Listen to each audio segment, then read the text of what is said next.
सारे जहां से अच्छा हिंदुस्ता हमारा हमारा सारे जहां से अच्छा। हम बुलबुलें हैं इसकी ये गुलसिता हमारा हमारा सारे जहां से अच्छा। हिंदुस्ता हमारा हमारा सारे जहां से अच्छा।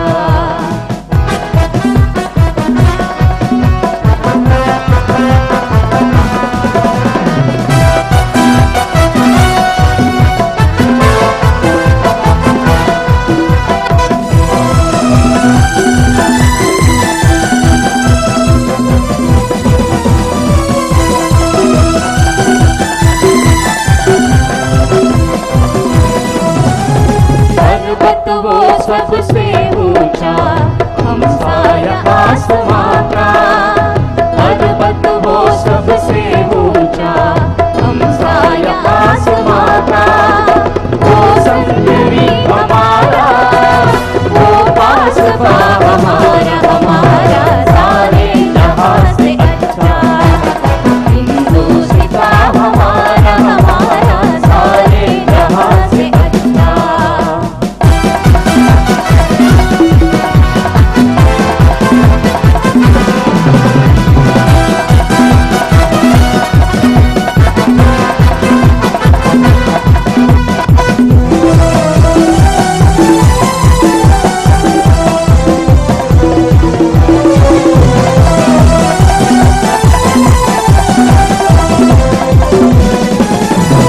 गोदी में खेलती है इसकी हजार नदियाँ। गोदी में खेलती है इसकी हजार नदियाँ। गुलशन है जिसके दम से गुलशन है जिसके दम से रश्के जिगा हमारा हमारा सारे जहां से अच्छा। हिंदुस्ता हमारा हमारा सारे जहां से अच्छा।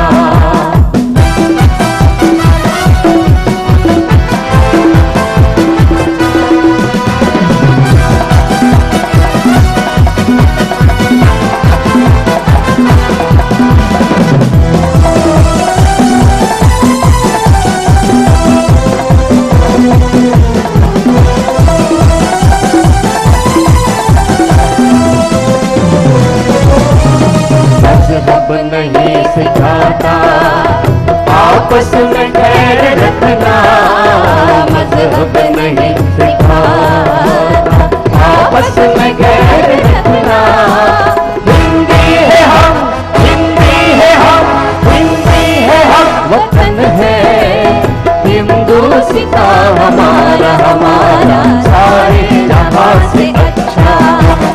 हिंदुस्ता हमारा हमारा सारे जहां से अच्छा। हम बुलबुलें हैं इसकी ये गुलसिता हमारा हमारा सारे जहां से अच्छा। हिंदुस्ता हमारा हमारा सारे जहां से अच्छा।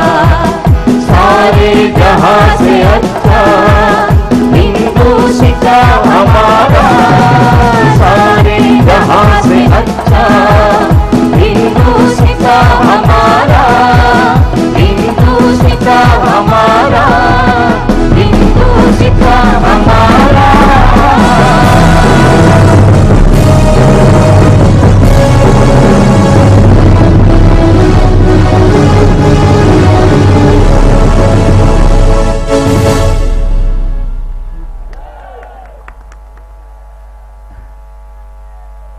ಒಂದು ಸುಂದರವಾದ ಘಟನೆನ ಯಾರೋ ಇತ್ತೀಚೆಗೆ ಮೇಲ್ ಮಾಡಿದ್ರು ನನಗೆ. ತುಂಬ ಚೆನ್ನಾಗಿರೋ ಘಟನೆ. ಯಾರೋ ಒಬ್ಬ ದನ ಕಾಯೋನು ಹೋಗ್ತಾ ಇದ್ದಂತೆ. ಇದ್ದಕ್ಕಿದ್ದಂತೆ ಒಂದು BMW ಕಾರ್ ಬಂತು ಅಲ್ಲಿ. ಆ ಕಾರಿಂದ ಕೆಳಗಿಳಿದವನು ಆ ದನ ಕಾಯೋನಿಗೆ ಕೇಳ್ದ, ನಿನ್ನ ಹತ್ರ ಒಟ್ಟು ದನಗಳು ಎಷ್ಟಿವೆ ಅಂತ ನಾನು ಈ ನಿಂತ ಜಾಗದಲ್ಲಿ ಹೇಳ ನೀನು ಕೇಳ್ದ. ಆಯ್ತು ಹೇಳು. ಆ BMW ಕಾರ್ನಲ್ಲಿ ಇದ್ದವನು ಲ್ಯಾಪ್ಟಾಪ್ ತೆಗ್ದ, GPS ಕನೆಕ್ಟ್ ಮಾಡ್ಕೊಂಡ, ಇಂಟರ್ನೆಟ್ ಆನ್ ಮಾಡ್ಕೊಂಡು GPS ಕನೆಕ್ಟ್ ಮಾಡ್ಕೊಂಡ, GPS ನಿಂದ ಎಲ್ಲ ಮಾಹಿತಿಗಳನ್ನು ಪಡ್ಕೊಂಡ. ಇಲ್ಲಿರುವಂತ ಈ ಟೋಟಲ್ ದನಗಳ ಫೋಟೋ ತೆಗಿಲಿಕ್ಕೆ ಕೇಳ್ದ.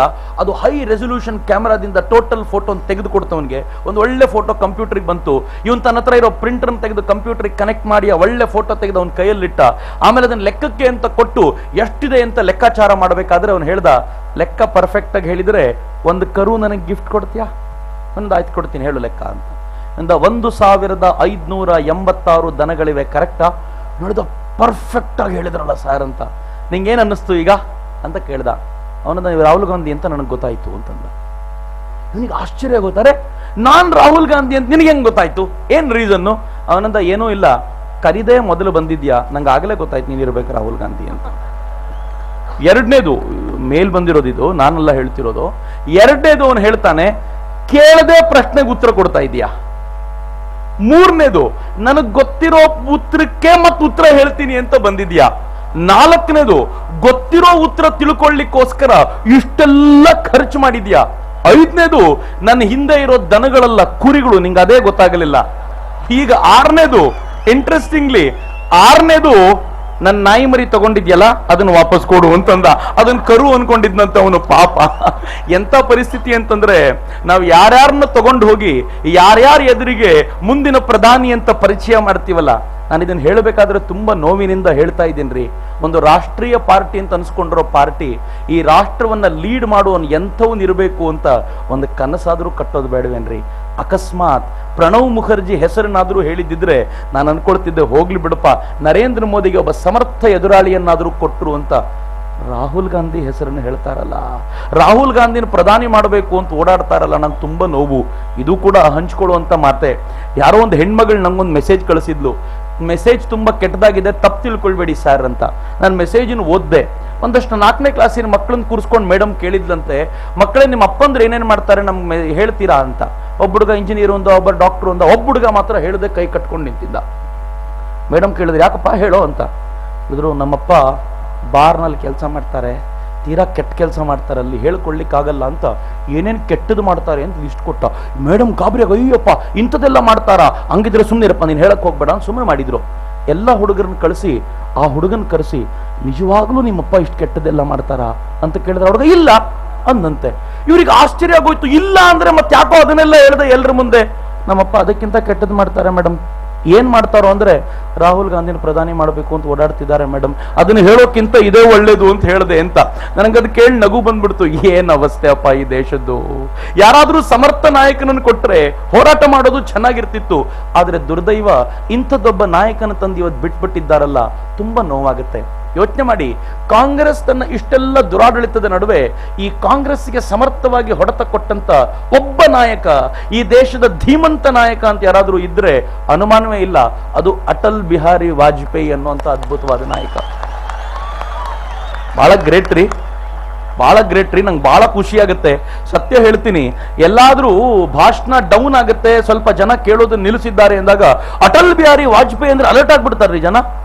ಏನು ವಿಚಿತ್ರ ಅಂತಂದ್ರೆ, ಅಟಲ್ ಜಿಯವರ ಅಧಿಕಾರಾವಧಿ ಮುಗಿದು 10 ವರ್ಷ ಹೆಚ್ಚು ಕಡಿಮೆ ಕಳೀತಾ ಬಂತು. ಅವರು ತಮ್ಮ ಅಧಿಕಾರಾವಧಿ ಒಟ್ಟಾರೆ ನಡೆಸಿದ್ದು ಹೆಚ್ಚು ಕಡಿಮೆ 6 ವರ್ಷಗಳ ಕಾಲ ಅಧಿಕಾರಾವಧಿ ನಡೆಸಿದ್ರು. ಮೊದಲನೇ ಬಾರಿಗೆ ಬಂದ ತಕ್ಷಣ ಸರ್ಕಾರ ಬಿತ್ತು, ಅವರಿಗೆ ಬಹುಮತ ಸಾಬೀತು ಪಡಿಸ್ಲಿಕ್ಕೆ ಆಗಲಿಲ್ಲ. 13 ದಿನದಲ್ಲಿ ಸರ್ಕಾರ ಉರುಳೋಯ್ತು. ಎರಡನೇ ಬಾರಿಗೆ ಮತ್ತೆ ಅಧಿಕಾರಕ್ಕೆ ಬಂದ್ರು, 13 ತಿಂಗಳ ಕಾಲ ಸರ್ಕಾರ ನಡೆಸಿದ್ರು. ಒಂದೇ ಒಂದು ವೋಟನ್ನು ಅವ್ರು ಮ್ಯಾನೇಜ್ ಮಾಡಿದ್ದಿದ್ರೆ 5 ವರ್ಷ ಕಂಪ್ಲೀಟ್ ಮಾಡ್ತಿದ್ರು. ಆದ್ರೆ ಮೋಸದ ಅಧಿಕಾರ ಬೇಡ ಅಂತ ಆ ಒಂದು ವೋಟನ್ನ ತ್ಯಾಗ ಮಾಡಿದ್ದಕ್ಕೆ ಅಟಲ್ಜಿ ತಮ್ಮ ಸರ್ಕಾರವನ್ನೇ ಕಳ್ಕೊಳ್ಬೇಕಾಗಿ ಬಂತು. ಹೀರೋ ರೀ ಆತ, ನ್ಯಾಷನಲ್ ಹೀರೋ ಆತ. ಅವ್ರು ಕಳ್ಕೊಂಡ್ರು. ಮುಂದೇನಾಗತ್ತೆ ಅನ್ಕೊಂಡ್ರೆ ಜನ ಹೇಳಿದ್ರು, ನೀವು ಒಂದು ವೋಟ್ನಿಂದ ಕಳ್ಕೊಂಡ್ರಲ್ಲ, ಅದಕ್ಕೋಸ್ಕರ ಒಂದು ವೋಟಿನ ಬೆಲೆ ಏನು ಅಂತ ನಮಗ್ ಗೊತ್ತಿದೆ, ನಾವೆಲ್ಲರೂ ವೋಟ್ ನಿಮ್ಗೆ ಹಾಕ್ತೀವಿ ಅಂತ ಅವರನ್ನ ಅಧಿಕೃತವಾಗಿ ಅಧಿಕಾರಕ್ಕೆ ತಗೊಂಡೋಗಿ ಕೂರಿಸಿ 5 ವರ್ಷ ಆಳ್ವಿಕೆ ಮಾಡಿ ಅಂತ ಕೊಟ್ರು. ಏನ್ ಅದ್ಭುತವಾದ ಮ್ಯಾಜಿಕ್ ಮಾಡಿದ್ರು. ಬಂದ ಕೆಲವೇ ದಿನಗಳಲ್ಲಿ ಹೇಡಿ ರಾಷ್ಟ್ರ ಅಂತ ಹಣೆಪಟ್ಟಿ ಕಟ್ಕೊಂಡಿದ್ದ ಭಾರತದ ವಿಜ್ಞಾನಿಗಳನ್ನ ಕರೆದು ಹೇಳಿದ್ರು, ನೋಡ್ರಿ ನಮಗೆ ಹೇಡಿ ರಾಷ್ಟ್ರ ಅಂತ ಕೇಳಿ ಕೇಳಿ ಬೇಜಾರಾಗೋಗಿದೆ, ನಾವು ಆದಷ್ಟು ಬೇಗ ಈ ದೇಶದಲ್ಲಿ ಒಂದು ಬಾಂಬ್ ಎಕ್ಸ್ಪ್ಲೋಸಿವ್ ಟೆಸ್ಟ್ ಮಾಡಬೇಕು ಅಂತ ಪೋಖ್ರಾನ್ 2ಗೆ ಮುನ್ನುಡಿ ಬರೆದವರು ಅಟಲ್ ಬಿಹಾರಿ ವಾಜಪೇಯಿ ಅವರು. ಅವತ್ತು ಅಟಲ್ ಬಿಹಾರಿ ವಾಜಪೇಯಿ ಅವರ ಬಳಿ ಮಾತನಾಡ್ಲಿಕ್ಕೆ ಅಬ್ದುಲ್ ಕಲಾಂ ಅವರು ಬಂದಿದ್ರಂತೆ. ತಮಾಷೆಗೂ ಹೌದು, ಸತ್ಯವೂ ಹೌದು. ಅಬ್ದುಲ್ ಕಲಾಂ ಅವರು ಮಾತನಾಡ್ಲಿಕ್ಕೆ ಬಂದ್ರೆ, ವಾಜಪೇಯಿ ಜಿ ನೀವು 13 ತಿಂಗಳನ್ನ ಅಧಿಕಾರದಲ್ಲಿ ಇದ್ದಾಗಲೇ ನೀವು ನಮಗೊಂದು ಮಾಹಿತಿ ಕೊಟ್ಟಿದ್ರಿ, ಒಂದು ಹಿಂಟ್ ಕೊಟ್ಟಿದ್ರಿ. ಆವತ್ತಿನಿಂದಲೇ ಇದಕ್ಕೋಸ್ಕರ ತಯಾರಿ ಮಾಡ್ತಾ ಇದ್ವಿ. ದೇವರ ಹತ್ರನೂ ಕೇಳಿಕೊಳ್ತಿದ್ವಿ, ಮುಂದೆ ಮತ್ತೆ ಇವರೇ ಬರಲಿ ಅಂತ. ನೀವೇ ಬಂದಿದ್ದೀರಿ, ನಾವು ತಯಾರಾಗಿದ್ದೀವಿ. ಆದರೆ ಒಂದೇ ಒಂದು ಪ್ರಾಬ್ಲಮ್ಮು, ನಾವು ಬಾಂಬ್ ಎಕ್ಸ್ಪ್ಲೋಷನ್ ಮಾಡ್ಲಿಕ್ಕೆ ಹೊರಟಿದ್ದೀವಿ ಅನ್ನೋದು ಯಾವ ಕಾರಣಕ್ಕೂ ಸುದ್ದಿ ಲೀಕ್ ಆಗಬಾರ್ದು. ಸುದ್ದಿ ಲೀಕ್ ಆಯ್ತು ಅಂತಂದ್ರೆ ಕತೆ ಮುಗಿತು, ಅಮೆರಿಕ ಎಲ್ಲವನ್ನು ಮುಗಿಸಿ ಬಿಡುತ್ತೆ ಅಂತ. ಅದನ್ನ ಕೇಳಿದಾಗ ಅಟಲ್ಜಿ ಹೇಳಿದ್ರಂತೆ, ಸುದ್ದಿ ಹೊರಗೋಗೋ ಸಾಧ್ಯತೆನೇ ಇಲ್ಲ. ನನಗೂ ಮದುವೆ ಆಗಿಲ್ಲ, ನಿಮಗೂ ಮದುವೆ ಆಗಿಲ್ಲ, ಟೆನ್ಷನ್ ಯಾಕೆ ಮಾಡ್ಕೊಳ್ತೀರಾ ಅಂತ. ಏನ್ರಿ, ತುಂಬಾ ಚೆನ್ನಾಗಿದೆ ಅದು. ಎಷ್ಟು ಗುಪ್ತವಾಗಿ ಈ ಚಟುವಟಿಕೆ ನಡೀತು ಅಂತಂದ್ರೆ, ಅಮೆರಿಕಾದ ಸ್ಯಾಟಲೈಟ್ಗಳು ಭಾರತವನ್ನ ಸುತ್ತಾಡ್ತಿತ್ತು, ಎಲ್ಲ ಕಡೆ ಹುಡುಕಾಡ್ತಿದ್ವು. ಆದ್ರೆ ಭಾರತದ ವಿಜ್ಞಾನಿಗಳು ಎಷ್ಟು ಬುದ್ಧಿವಂತರು ಅಂತಂದ್ರೆ, ಪೋಖ್ರಾನ್ನ ಆಳದಲ್ಲಿ ಅವರು ಗುಂಡಿಯನ್ನ ಕೊರೆದು ಅತ್ಯಂತ ಆಳದಲ್ಲಿ, ಈವನ್ ಅಬ್ದುಲ್ ಕಲಾಂರು ಕೂಡ ಸೈನಿಕರ ವೇಷದಲ್ಲಿ ತಿರುಗಾಡೋರಂತೆ. ಅವ್ರಿಗೂ ಕೂಡ ಒಂದು ಪದವಿ ಕೊಡಲಾಗಿತ್ತು. ಅಲ್ಲಿ ಇರ್ತಿದ್ರು, ಬೆಳಗ್ಗೆ ಎಲ್ಲ ಸೈಲೆಂಟ್ ಆಗಿ ಇರ್ತಿದ್ರು, ರಾತ್ರಿ ಇವರ ಕೆಲಸ ಶುರುವಾಗಿ ಹೋಗಿರ್ತಿತ್ತು. ಬೆಳಗಿನ ಹೊತ್ತಿನಲ್ಲಿ ಸ್ಯಾಟಲೈಟ್ಗಳು ಬಂದು ಎಲ್ಲವೂ ನಾರ್ಮಲ್ ಆಗಿದೆ ಅಂತ ನೋಡ್ಕೊಂಡು ಹೋಗ್ತಾ ಇದ್ವು. 6 ತಿಂಗಳ ಕಾಲ ಎಷ್ಟು ಗುಪ್ತವಾಗಿ ಕೆಲಸ ಮಾಡಿದ್ರು ಅಂದ್ರೆ, ಫೈನಲ್ ಒಂದು ದಿನ ಈ ದೇಶದಲ್ಲಿ ಬಾಂಬ್ ಎಕ್ಸ್ಪ್ಲೋಸಿವ್ ಟೆಸ್ಟ್ ಆಗಿ ಪೋಖ್ರಾನ್ 2 ಮಾಡಿ ಇಡೀ ಜಗತ್ತಿಗೆ ಭಾರತ ಹೇಳ್ತು, ನಿಮ್ಮ ಹತ್ರ ಒಬ್ಬರತ್ರನೇ ಅಲ್ಲಪ್ಪ, ನಮ್ಮ ಹತ್ರನೂ ಬಾಂಬ್ ತಯಾರಿಸುವ ಕ್ಷಮತೆ ಇದೆ. ಈಗ ನಾವು ಜಗತ್ನಲ್ಲಿ ಶಕ್ತ ರಾಷ್ಟ್ರ ಅಂತ. ಈ ದೇಶಕ್ಕೊಂದು ನರಸತ್ತಂತೆ ಬಿದ್ದಿದ್ದವರಿಗೆ ಒಂದು ಶಕ್ತಿಯನ್ನ ತುಂಬಿದ ಪ್ರಧಾನಿ ಇದ್ರಲ್ಲ, ಅದು ಅಟಲ್ ಬಿಹಾರಿ ವಾಜಪೇಯಿ. ಎರಡನೇದು ಗ್ರೇಟ್ನೆಸ್ ಏನ್ ಗೊತ್ತೇನು ಅವರದು? ಈ ತರದ ಶಕ್ತಿ ಹಿಡ್ಕೊಂಡು ಅವ್ರು ಪಾಕಿಸ್ತಾನಕ್ಕೆ ಹೇಳ್ತಾರೆ, ಈಗ ನಾವು ನಿಮ್ ಜೊತೆ ಶಾಂತಿಯ ಮಾತುಕತೆ ಮಾಡ್ತೀವಿ ಅಂತ. ಇದು ತಾಕತ್ತು ರೀ. ಕುರಿ ಹೋಗಿ ಸಸ್ಯಾಹಾರದ ಬಗ್ಗೆ ಭಾಷಣ ಮಾಡಿದ್ರೆ ಕೇಳೋ ಅಧಿಕಾರವೂ ಇಲ್ಲ, ಹೇಳೋ ಅಧಿಕಾರವೂ ಅದಕ್ಕಿಲ್ಲ, ನಾವು ಕೇಳಬೇಕಾಗೂ ಇಲ್ಲ. ಆದ್ರೆ ಸಿಂಹ ಏನಾದ್ರೂ ವೇದಿಕೆ ಮೇಲೆ ಬಂದು ಇನ್ನು ಮುಂದೆ ಎಲ್ಲರೂ ಸಸ್ಯಾಹಾರಿಗಳಾಗಬೇಕು ಅಂದ್ರೆ ಅದಕ್ಕೊಂದು ತಾಕತ್ತಿದೆ. ಅಟಲ್ ಬಿಹಾರಿ ವಾಜಪೇಯಿ ಮೊದಲು ಸಿಂಹವಾದ್ರು, ಈಗ ಪಾಕಿಸ್ತಾನಕ್ಕೆ ಇನ್ನು ಮುಂದೆ ಯುದ್ಧ ಬೇಡ, ಶಾಂತಿ ಬೇಕು ಅಂತ ಅವ್ರ ಜೊತೆ ಮಾತುಕತೆಗೆ ಹೊರಟ್ರಲ್ಲ, ಒಂದು ಅದ್ಭುತವಾದ ಹಂದರವನ್ನ ಈ ದೇಶದಲ್ಲಿ ಹಾಕೊಟ್ರು. ನಾನು 3 ಮಹಾನ್ ನಾಯಕರನ್ನ ಪರಿಚಯ ಮಾಡಿಕೊಡ್ತಿದ್ದೀನಿ ನಿಮ್ಗೆ. ಮೊದಲನೇದು ಸರ್ದಾರ್ ಪಟೇಲ್, ಎರಡನೇದು ಲಾಲ್ ಬಹದ್ದೂರ್ ಶಾಸ್ತ್ರಿ, ಮೂರನೇದು ಅಟಲ್ಜಿ. ನೆನ್ಪಿಟ್ಕೊಳ್ಳಿ, ಈ 3 ಜನರ ಮಿಕ್ಸ್ಚರ್ ಆಗಿರುವಂತ ರೂಪ ಯಾವುದಾದ್ರೂ ಇದ್ರೆ ಅದು ನರೇಂದ್ರ ಮೋದಿ ಅನ್ನುವಂತ ರೂಪ. ನೀವು ಏನಾದ್ರೂ ತಿಳ್ಕೊಳ್ಳಿ, ನರೇಂದ್ರ ಮೋದಿಯವರಲ್ಲಿ ಸರ್ದಾರ್ ಪಟೇಲ್ರ ಕಡಕ್ತನ ಇದೆ. ಯಾರಾದ್ರೂ ಇಲ್ಲ ಅಂತ ಹೇಳ್ಬಿಡ್ಲಿ? ಬಹಳ ಜನ ಹೇಳ್ತಾರೆ ನರೇಂದ್ರ ಮೋದಿ ಆರೋಗೆಂಟು ಅಂತ. ಸರ್ದಾರ್ ಪಟೇಲ್ರಿಗೂ ಈ ಆರೋಪ ಇತ್ತು. ಆದ್ರೆ ಇವತ್ತು ಗೊತ್ತು ನಮಗೆ ಸರ್ದಾರ್ ಪಟೇಲ್ರ ಎಂತ ಕೆಲಸ ಮಾಡಿದ್ರು ಅಂತ. ಬಹಳ ಜನ ಹೇಳ್ತಾರೆ ಲಾಲ್ ಬಹದ್ದೂರ್ ಶಾಸ್ತ್ರಿ ಅವರು ಎಷ್ಟು ಗ್ರೇಟ್ ಆಗಿದ್ರು, ಎಷ್ಟು ಸರಳವಾಗಿರ್ತಿದ್ರು ಅಂತ. ನರೇಂದ್ರ ಮೋದಿ ಅವರು ಇವತ್ತಿಗೂ ಅಷ್ಟೇ ಸರಳರು. ಅವ್ರ ಬಗ್ಗೆ ಹೇಳಬೇಕಾದ್ರೆ ಬಹಳ ಹೆಮ್ಮೆ ಅನ್ಸುತ್ತೆ ನನಗೆ. ಒಂದ್ಸಲ ನಮ್ಮ ಹಿರಿಯ ಪ್ರಚಾರಕರೊಬ್ರು ಅವರೇ ಹೇಳಿದ ಘಟನೆ ಇದು. ನಾನೊಂದು ಶಾಲೆಗೆ ಹೋಗಿದ್ದಾಗ ಅವ್ರು ಸಿಕ್ಕಿ ಹೇಳಿದ್ರು, ನರೇಂದ್ರ ಮೋದಿ ಅವರನ್ನ ಭೇಟಿ ಮಾಡ್ಲಿಕ್ಕೆ ಅಂತ ಅವ್ರ ಮನೆಗೆ ನನ್ನನ್ನೊಬ್ರು ಕರ್ಕೊಂಡು ಹೋಗಿದ್ರು, ಹೋಗಿದ್ದೆ ಅಂತ. ನನ್ ಕ್ಯೂರಿಯಾಸಿಟಿಯಿಂದ ಮುಂದೇನಾಯ್ತು ಅಂದೆ. ಸಿಎಂ ಆಗಿದ್ದ ನರೇಂದ್ರ ಮೋದಿ ಇವ್ರು ಬಂದಿದ್ದನ್ನು ನೋಡಿ ಕೂರಿಸಿದ್ರಂತೆ. ಅಡುಗೆ ಮನೆಗೆ ಹೋಗಿ ಒಂದಷ್ಟು ಬಿಸ್ಕೆಟ್ಟು, ಕುಡಿಲಿಕ್ಕೆ ಹಾಲು ತಂದು ಅವ್ರ ಎದುರಿಗಿಟ್ರಂತೆ. ನಮ್ಮ ಹಿರಿಯರು ಕೇಳಿದ್ರು, ನೀವೇ ಹಾಲು ತಗೊಂಡು ಬರ್ತಿದ್ದೀರಿ, ಯಾರು ಇಲ್ವಾ? ನರೇಂದ್ರ ಮೋದಿ ಹೇಳಿದ್ರು, ನಾನ್ ಮನೆಗೆ ಬರೋದೇ ಕಡಿಮೆ, ಯಾವತ್ ಬರ್ತೀನೋ ಇಲ್ವೋ ಗೊತ್ತಿಲ್ಲ, ಅದಕ್ಕೋಸ್ಕರ ಇಲ್ಲೊಂದಷ್ಟು ಕೆಲಸದವ್ರನ್ನ ಯಾಕೆ ಇಡಬೇಕು ಅಂತ ನಾನು ಯಾರನ್ನೂ ಇಟ್ಕೊಂಡೇ ಇಲ್ಲ. ಏನ್ ಕೆಲಸ ಬೇಕಿದ್ರು ನನ್ನ ಕೆಲಸವನ್ನ ನಾನೇ ಮಾಡ್ಕೊಂಡ್ ಬಿಡ್ತೀನಿ ಅಂದಾಗ ನಮ್ಮ ಹಿರಿಯರು ಹೇಳಿದ್ರಂತೆ, ಹಂಗಿದ್ಮೇಲೆ ಮುಂದಿನ ಸಲ ಬರ್ಬೇಕಾದ್ರೆ ನಾವೇ ನಿಮ್ಗೆ ಏನಾದ್ರೂ ತಗೊಂಡ್ ಬರ್ತೀವಿ, ನೀವೇನ್ ನಮಗ್ ಕೊಡೋದು ಅಂತ. ಅಂದ್ರೆ ಒಬ್ಬ ಮುಖ್ಯಮಂತ್ರಿ ಆಗಿದ್ದಂತ ವ್ಯಕ್ತಿ ತಾನು ಎಷ್ಟು ಸರಳವಾಗಿರಬಲ್ಲ ಅಂತಂದ್ರೆ, ಇವತ್ತಿಗೂ ನರೇಂದ್ರ ಮೋದಿ ಅವರ ಶ್ರೇಷ್ಠತೆ ಏನು ಅಂತಂದ್ರೆ, ಸರಳವಾಗಿ ಕಾರ್ಯಕರ್ತರ ಜೊತೆಗೆ ಬೆರೆಯಬಲ್ಲ ತಾಕತ್ತಿದೆಯಲ್ಲ, ಇದು ನರೇಂದ್ರ ಮೋದಿ ಅಂತ ನಾಯಕರಿಗೆ ಮಾತ್ರ ಸಾಧ್ಯವಾಗುವುದು. ನಾವೇ ನೋಡಿರೋ ಕೆಲವರು ನಾಯಕರಿದ್ದಾರೆ, ಇದ್ದಕ್ಕಿದ್ದಂತೆ ಬೆಳೆದು ಬಿಡ್ತಾರೆ. ಯಾವ ಮಟ್ಟಕ್ಕೆ ಬೆಳಿತಾರೆ ಅಂತಂದ್ರೆ ನಮ್ಮನ್ನೇ ಗುರುತಿಸ್ಲಿಕ್ಕೆ ಆಗಲ್ಲ ಅಂತ ಇರ್ತಾರೆ. ಅವ್ರು ಕನ್ನಡಿ ಮುಂದೆ ನಿಂತ್ಕೊಂಡ್ರೆ ಅವ್ರನ್ನೇ ಗುರುತಿಸ್ಲಿಕ್ಕೆ ಆಗದೆ ಬೆಳೆದು ಬಿಟ್ಟಿರ್ತಾರೋ. ಆದ್ರೆ ನರೇಂದ್ರ ಮೋದಿ ಇದ್ದಾರಲ್ಲ, ಯಾವ ಪರಿಯ ಎತ್ತರದ ನಾಯಕತ್ವ ಅಂತಂದ್ರೆ ಇವತ್ತಿಗೂ ಸಾಮಾನ್ಯರನ್ನ ಗುರುತಿಸಬಲ್ಲರು ರೀ. ನಿಮ್ಗೆ ಆಶ್ಚರ್ಯ ಆಗುತ್ತೆ, ನರೇಂದ್ರ ಮೋದಿಯ ಲೈಫ್ ಅನ್ನು ಓದ್ತಿರ್ಬೇಕಾದ್ರೆ ರೋಮಾಂಚನ ಆಗುತ್ತೆ ನನಗೆ. ಆ ಮನುಷ್ಯ ಭಾಜಪದ ಜನರಲ್ ಸೆಕ್ರೆಟರಿ ಆದ್ರು, ರಾಷ್ಟ್ರೀಯ ಮಟ್ಟದ ದೊಡ್ಡ ಹುದ್ದೆಯನ್ನ ಅಲಂಕರಿಸಿದ್ರು. ಅವರು ಊರಿನ ಒಂದು ಶಾಲೆಗೆ, ಅವರೇ ಓದಿದಂತ ಶಾಲೆಗೆ ಅವ್ರು ಹೋಗಬೇಕಾದ ಪ್ರಸಂಗ ಬಂತು. ಶಾಲೆಗೆ ಹೋದ ನರೇಂದ್ರ ಮೋದಿ ಇವತ್ತಿಗೂ ನೆನಪಿಸ್ಕೊಳ್ತಾರೆ ಶಾಲೆಯವರು. ಇದನ್ನು ಬರೆದಿರೋದು ಟೈಮ್ಸ್ ಆಫ್ ಇಂಡಿಯಾದ ಎಡಿಟರ್ ಒಬ್ರು ನಾಗ್ ಅಂತ, ಅವ್ರು ಬರೆದಿರುವಂತ ಪುಸ್ತಕದ ಉಲ್ಲೇಖದಲ್ಲಿ ನಾನು ನಿಮ್ಗೆ ಹೇಳ್ತಿದ್ದೀನಿ. ಅವ್ರು ಹೇಳ್ತಾರೆ, ನರೇಂದ್ರ ಮೋದಿ ಆ ಶಾಲೆಗೆ ಹೋದ್ರಂತೆ, ಎಲ್ಲ ಮೇಷ್ಟ್ಗಳಿಗೂ ಕಾಲಿಗೆ ಬಿದ್ದು ನಮಸ್ಕಾರ ಮಾಡಿ ಹೆಸರು ಹಿಡಿದು ಎಲ್ಲರನ್ನೂ ಮಾತನಾಡಿಸಿದ್ರಂತೆ. ಅವ್ರು ಹೋಗಿ 25-30 ವರ್ಷ ಕಳೆದಿದೆ, ಪ್ರತಿಯೊಬ್ಬರ ಹೆಸರು ನೆನಪಿತ್ತು ಆ ಪುಣ್ಯಾತ್ಮನಿಗೆ. ಅದಾದ್ಮೇಲೆ ಸಂಸ್ಕೃತ ಟೀಚರ್ ಹತ್ರ ಹೋದ್ರಂತೆ. ಅವ್ರ ಕಾಲಿಗೆ ಬಿದ್ದು ಅವ್ರ ಹೆಸರು ಹೇಳಿದ್ದಲ್ಲದೆ ಅವ್ರ ಮಕ್ಕಳ ಹೆಸರನ್ನು ಹೇಳಿ ಅವ್ರು ಏನ್ ಮಾಡ್ತಿದ್ದಾರೆ, ಚೆನ್ನಾಗಿದ್ದಾರಾ ಅಂತ ಕೇಳಿದ್ರಲ್ಲ. ಏನ್ ಗ್ರೇಟ್ ಮನುಷ್ಯ ರೀ. ನಮಗೆಲ್ಲ ಮರ್ತೆ ಹೋಗ್ಬಿಡುತ್ತೆ. ಪಾಠ ಮಾಡಿದ ಮೇಷ್ಟ್ರೇನು, ನಮ್ಮನ್ನು ಎತ್ತರಕ್ಕೆ ಬೆಳೆಸಿದ ಏಣಿಯನ್ನೇ ಒದ್ದು ಬಿಡೋ ತಾಕತ್ತಿರೋ ಜನ. ಆದ್ರೆ ಆ ಪುಣ್ಯಾತ್ಮ ಎಷ್ಟು ಎತ್ತರಕ್ಕಿದ್ರು ಕೂಡ ಎಷ್ಟು ಹಂಬಲ್ಲಾಗಿ ಬದುಕಬಲ್ರಲ್ಲ. ಅದಕ್ಕೆ ನರೇಂದ್ರ ಮೋದಿ ಇಷ್ಟ ಆಗ್ತಾರ್ರಿ. ಅದಕ್ಕೆ ನರೇಂದ್ರ ಮೋದಿ ಯಾವಾಗ್ಲೂ ಹೇಳ್ತಾರೆ, ನಾನ್ ತುಂಬಾ ಬಡ ಕುಟುಂಬದಿಂದ ಬಂದವನಪ್ಪ, ಸಿಲ್ವರ್ ಸ್ಪೂನ್ ಬಾಯಲ್ಲಿ ಇಟ್ಕೊಂಡು ಬಂದವನಲ್ಲ ಅಂತ. ಅವ್ರು ಯಾವಾಗ್ಲೂ ಬೆಳ್ಳಿ ಚಮಚ ಇಟ್ಕೊಂಡು ಬಂದವರಲ್ಲ, ಬಡತನದಿಂದ ಬಂದವರು. ಎಷ್ಟು ಬಡತನ ಇತ್ತು ಮನೆಯಲ್ಲಿ ಅಂತಂದ್ರೆ, ಗಾಣಿಗ ಕುಟುಂಬದವರು. ಅವರು ಎಣ್ಣೆ ತೆಗೆಯೋ ಕಲೆಯೂ ಗೊತ್ತಿತ್ತು. ಅವ್ರ ತಂದೆ ಹೋಟೆಲ್ ಇಟ್ಕೊಂಡಿದ್ರಿಂದ ಟೀ ಮಾಡಿ ಮಾರಾಟ ಮಾಡೋದು ಅವ್ರಿಗೆ ಗೊತ್ತಿತ್ತು. ಈ ಪುಣ್ಯಾತ್ಮ ಯೌವನಕ್ಕೆ ಬಂದ, ಕಾಲೇಜಿಗೆ ಹೋಗಬೇಕು ಅಥವಾ ಅಧ್ಯಯನ ಮಾಡಬೇಕು. ಆ ಹೊತ್ನಲ್ಲಿ ಅವ್ರಿಗೆ ಇದ್ದಕ್ಕಿದ್ದಂತೆ ಆಧ್ಯಾತ್ಮದ ಹುಚ್ಚು ಹತ್ತು ಬಿಡ್ತು. ನೇರವಾಗಿ ಹೋದ್ರು, ಅನೇಕ ಸಾಧುಗಳನ್ನ ಹುಡುಕಾಡಿದ್ರು. ಯಾವ ಸಾಧುಗಳ ಬಳಿ ಇರ್ಲಿಕ್ಕೂ ಆಗಲಿಲ್ಲ.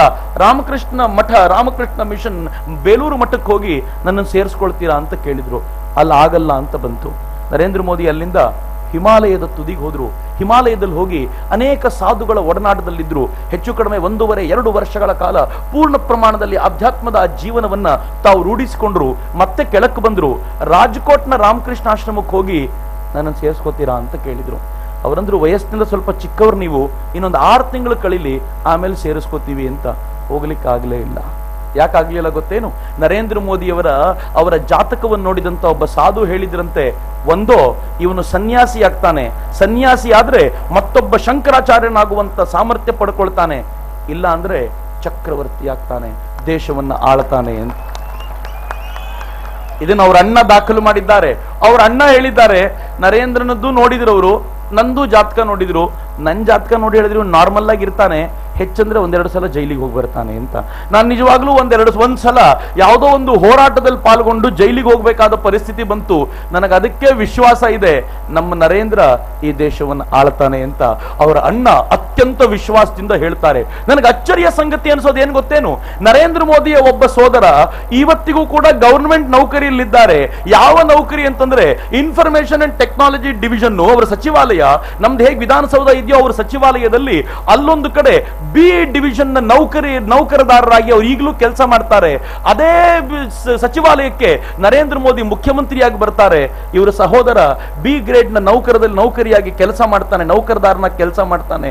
ಯಾವತ್ತೂ ಕೂಡ ಅವನನ್ನ ಮೇಲಕ್ಕೆ ತಗೊಂಡು ಬಂದು ತನ್ನ ಹುದ್ದೆಯಲ್ಲಿ ಜೋಡಿಸ್ಕೊಳ್ಬೇಕು ಅಂತ ಪ್ರಯತ್ನ ಮಾಡದ ಅಪರೂಪದ ವ್ಯಕ್ತಿ ನರೇಂದ್ರ ಮೋದಿ ರೀ.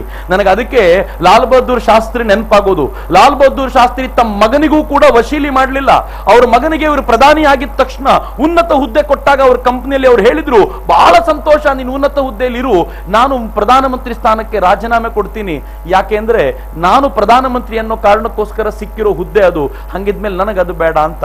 ಮಗ ಹೇಳಿದ್ನಂತೆ, ತಪ್ಪಾಯ್ತಪ್ಪ, ನಾನು ಇದನ್ನು ಸ್ವೀಕಾರ ಮಾಡಲ್ಲ, ಆರ್ಡಿನರಿ ಆಗಿರ್ತೀನಿ ಅಂತ. ಯೋಚನೆ ಮಾಡ್ರಿ, ಲಾಲ್ ಬಹದ್ದೂರ್ ಶಾಸ್ತ್ರಿ ಒಳಗಿದ್ದಾರೋ ಇಲ್ವೋ? ಅಟಲ್ಜಿ ಈ ದೇಶಕ್ಕೆ ಬಂದಾಗ ಒಂದು ದೊಡ್ಡ ಕನಸನ್ನ ಕಟ್ಕೊಟ್ರು. ಅಲ್ಲಿವರೆಗೂ ಈ ದೇಶಕ್ಕೆ ಗೊತ್ತಿದ್ದು ಗರೀಬಿ ಮಾತ್ರ, ಬಡತನ ಮಾತ್ರ. ಅಟಲ್ಜಿ ಹೇಳಿದ್ರು, ಬಡತನ ಯಾರಿಗೂ ಇಲ್ಲ, ನಮ್ಮ ಮಾನಸಿಕ ಸ್ಥಿತಿ ಅಂತ ಇವತ್ತು ರಾಹುಲ್ ಗಾಂಧಿ ಹೇಳ್ತಾರಲ್ಲ, ಆದ್ರೆ ಅಟಲ್ಜಿ ಮಾನಸಿಕ ಸ್ಥಿತಿ ಅಂತ ಹೇಳಲಿಲ್ಲ, ಬಡತನದಿಂದ ಮೇಲೆತ್ತುವಂತ ಒಂದು ದೊಡ್ಡ ಪ್ರಯತ್ನಕ್ಕೆ ಕೈ ಹಾಕಿದ್ರು. ಅಟಲ್ಜಿ ಹೇಳಿದ್ರು, ಈ ದೇಶದ ಇನ್ಫ್ರಾಸ್ಟ್ರಕ್ಚರ್ ಡೆವಲಪ್ ಆದ್ರೆ ಈ ದೇಶ ಡೆವಲಪ್ ಆಗುತ್ತೆ ಅಂತ ಚತುಷ್ಪಥ ರಸ್ತೆಗೆ ಒಂದು ಕನಸನ್ನ ಕಂಡು ಯೋಜನೆ ಶುರು ಮಾಡಿದ್ರು. ನಾನು ಅದರ ಡಾಕ್ಯುಮೆಂಟ್ಗಳನ್ನು ನೋಡಿ ಗಾಬರಿಗೊಂಡಿದ್ದೀನಿ. 60-65 ವರ್ಷಗಳಲ್ಲಿ, ಹೆಚ್ಚು ಕಡಿಮೆ 55 ದಶಕಗಳಲ್ಲಿ, 50 ವರ್ಷಗಳಲ್ಲಿ ಕಾಂಗ್ರೆಸ್ ಸರ್ಕಾರ ಒಟ್ಟಾರೆ ಚತುಷ್ಪಥ ರಸ್ತೆ ನಿರ್ಮಾಣ ಮಾಡಿದ್ದು 524 ಕಿಲೋಮೀಟರ್ ಅಂತೆ, ವರ್ಷಕ್ಕೆ 11 ಕಿಲೋಮೀಟರ್. ಅಟಲ್ಜಿ ಬಂದ್ರು, ಕನಸು ಕಂಡ್ರು, ಕೆಲಸ ಮಾಡ್ಲಿಕ್ಕೆ ತರುಣರ ಪಡೆಗೆ ಹಂಚಿದ್ರು. ಪರಿಣಾಮ ಏನಾಯ್ತು ಗೊತ್ತೇನು? ಅಟಲ್ಜಿನೂ 11 ಕಿಲೋಮೀಟರ್ ಕಟ್ಟಿದ್ರು ರಸ್ತೆ, ಆದ್ರೆ ದಿನಕ್ಕೆ 11 ಕಿಲೋಮೀಟರ್ನಂತೆ 24,000 ಕಿಲೋಮೀಟರ್ಗಳ ಚತುಷ್ಪಥ ರಸ್ತೆಗೆ ಒಂದು ಹಂದರ ಹಾಕೊಟ್ರಲ್ಲ, ಅದು ಅಟಲ್ಜಿಗೆ ಹ್ಯಾಟ್ಸ್ ಆಫ್ ಅನ್ಬೇಕಾಗಿರುವಂತ ವಿಚಾರ. ಇದೇ ಅಟಲ್ಜಿ ಎಂತ ಅದ್ಭುತವಾದ ಕೆಲಸವನ್ನು ಮಾಡಿದ್ರು ಅಂತಂದ್ರೆ, ಇವತ್ತು ಚೆನ್ನೈ, ಬೆಂಗಳೂರು ಈ ದಾರಿ ಉದ್ದಕ್ಕೂ ಇರುವಂತ ಚತುಷ್ಪಥ ರಸ್ತೆ 80% ಪೂರ್ಣಗೊಂಡಿದ್ದು ಅಟಲ್ಜಿಯ ಕಾಲಕ್ಕೆ. ಕಳೆದ 9 ವರ್ಷಗಳಲ್ಲಿ ಉಳಿದ 20% ಪೂರ್ಣ ಮಾಡ್ಲಿಕ್ಕೆ ಆಗಲಿಲ್ವಲ್ಲ, ಏನ್ ದೌರ್ಭಾಗ್ಯ ರೀ ಇದು. ನನಗಿದು ನೆನಪಿಸ್ಕೊಂಡಾಗ ಹೊಟ್ಟೆ ಉರಿಯುತ್ತೆ. ಅಟಲ್ಜಿ ಹೇಳಿದ್ರು, ಈ ದೇಶದ ಯಾವ ವ್ಯಕ್ತಿಯೂ ಕೂಡ ಶಿಕ್ಷಣದಿಂದ ವಂಚಿತನಾಗಬಾರದು ಅನ್ನೋ ಕಾರಣಕ್ಕೆ ಸರ್ವ ಶಿಕ್ಷಾ ಅಭಿಯಾನವನ್ನ ಜಾರಿಗೆ ತಗೊಂಡು ಬಂದ್ರು. ಸರ್ವ ಶಿಕ್ಷಾ ಅಭಿಯಾನ್ ಕಾಮನ್ ಬಿಡಿ, ಎಲ್ಲರೂ ಸೇರಿಸ್ಕೊಳ್ತಾರೆ. ಆದ್ರೆ ನನಗೆ ಆ ಹೆಸರಿನೊಂದಿಗೆ ವಿಶೇಷ ಇದೆ. ಯೋಚನೆ ಮಾಡಿ, ಇದನ್ನೇ ಕಾಂಗ್ರೆಸ್ ಜಾರಿಗೆ ತಗೊಂಡು ಬಂದಿದ್ರೆ ಇಂದಿರಾ ಗಾಂಧಿ ಶಿಕ್ಷಾ ಅಭಿಯಾನ್ ಅಂದಿರೋರು. ಇದನ್ನೇ ಕಾಂಗ್ರೆಸ್ ಜಾರಿಗೆ ಬಂದಿದ್ರೆ ರಾಜೀವ್ ಗಾಂಧಿ ಶಿಕ್ಷಾ ಅಭಿಯಾನ್ ಅಂತ ಕರೆದಿರ್ತಿದ್ರು. ಆದ್ರೆ ಅಟಲ್ಜಿ ತಮ್ಮ ಹೆಸರನ್ನ ಇಟ್ಕೊಳ್ಬೇಕು, ತಮ್ಮ ಪೂರ್ವಜರದ್ದು ಯಾರ್ದೋ ಹೆಸರನ್ನ ಇಟ್ಕೊಳ್ಬೇಕು ಅನ್ನುವಂತ ಯಾವ ಪ್ರಯತ್ನವನ್ನು ಮಾಡದೆ ಸರ್ವ ಶಿಕ್ಷಾ ಅಭಿಯಾನ್ ಅನ್ನುವಂತ ಸಾರ್ವತ್ರಿಕ ನೀತಿಯನ್ನು ಕೊಟ್ರಲ್ಲ, ಸಾರ್ವತ್ರಿಕ ಹೆಸರನ್ನು ಕೊಟ್ರಲ್ಲ. ಹ್ಯಾಟ್ಸ್ ಆಫ್ ಫ್ರೀ ಅವರಿಗೆ. ಅದನ್ನು ಕಂಡಾಗಲೆಲ್ಲ ನನ್ಗೆ ಖುಷಿ ಆಗೋದು. ಇವತ್ತು ಭಾರತಕ್ಕೆ ಅಂಥದ್ದೇ ಮತ್ತೊಬ್ಬ ನಾಯಕ ಬೇಕಾಗಿದ್ರೆ, ಆ ನಾಯಕನನ್ನು ಹುಡುಕಬೇಕು ಅಂತಿದ್ರೆ ನರೇಂದ್ರ ಮೋದಿಯವರಲ್ಲಿ ಮಾತ್ರ ಹುಡುಕಲಿಕ್ಕೆ ಸಾಧ್ಯ ಅಂತ ನನಗೆ ಯಾವಾಗಲೂ ಅನ್ಸುತ್ತೆ. ನನ್ನ ನೆಚ್ಚಿನ ಮಿತ್ರರೇ, ನರೇಂದ್ರ ಮೋದಿ ನಿಜಕ್ಕೂ ಸಮರ್ಥನಾದ ಹುಡುಗ, ಸಮರ್ಥನಾದ ವ್ಯಕ್ತಿ.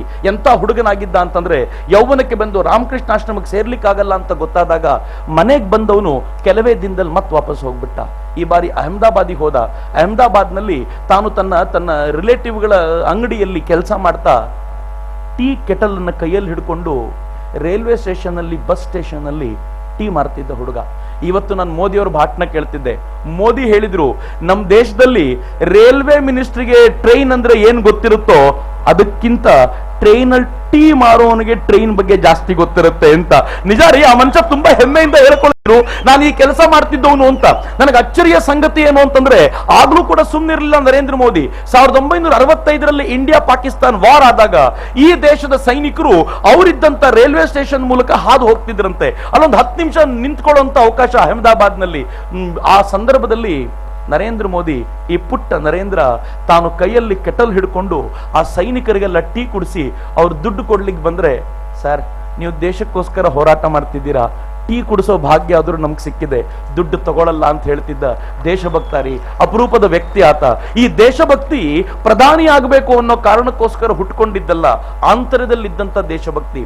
ಇದೇ ನರೇಂದ್ರ ಮೋದಿ ಮುಂದೆ ನಿಧಾನವಾಗಿ ರಾಷ್ಟ್ರೀಯ ಸ್ವಯಂ ಸೇವಕ ಸಂಘದ ಸಂಪರ್ಕಕ್ಕೆ ಬಂದು ಪ್ರಚಾರಕನಾಗಿ ಕೆಲಸ ಮಾಡಬೇಕಾದ್ರೆ ಇಂದಿರಾ ಗಾಂಧಿ ಹೇರಿದಂತ ಎಮರ್ಜೆನ್ಸಿಯ ವಿರುದ್ಧ ಕಟಿಬದ್ಧನಾಗಿ ನಿಂತು ಸೈಕ್ಲೋ ಸ್ಟೈಲ್ ನಲ್ಲಿ ಅನೇಕ ಕರಪತ್ರಗಳನ್ನ, ಲಕ್ಷಾಂತರ ಕರಪತ್ರಗಳನ್ನ ಮುದ್ರಿಸಿ ಮನೆ ಮನೆಗೂ ಹಂಚಿ ಯಾರ್ಯಾರು ಕಾರ್ಯಕರ್ತರು ಬಂಧಿತರಾಗಿದ್ದಾರೋ ಅವ್ರ ಮನೆಗೆ ಹೋಗಿ ವಿಶ್ವಾಸ ತುಂಬುತ್ತಾ ಇಡೀ ದೇಶದಲ್ಲಿ ತಾನು ಇದ್ದ ಜಾಗದಲ್ಲಿ ಮಿಂಚಿನ ಸಂಚಾರ ಉಂಟು ಮಾಡಿ ಎಲ್ಲ ನಾಯಕರು ಪೊಲೀಸರಿಗೆ ಸಿಕ್ಕಿ ಬಿದ್ದಾಗ ತಾನೊಬ್ಬನೇ ಯಾರ ಕೈಗೂ ಸಿಗದೆ ಅಲ್ದಾಡ್ತಿದ್ನಲ್ಲ, ಅದೇ ಹೀರೋ ನರೇಂದ್ರ ಮೋದಿ.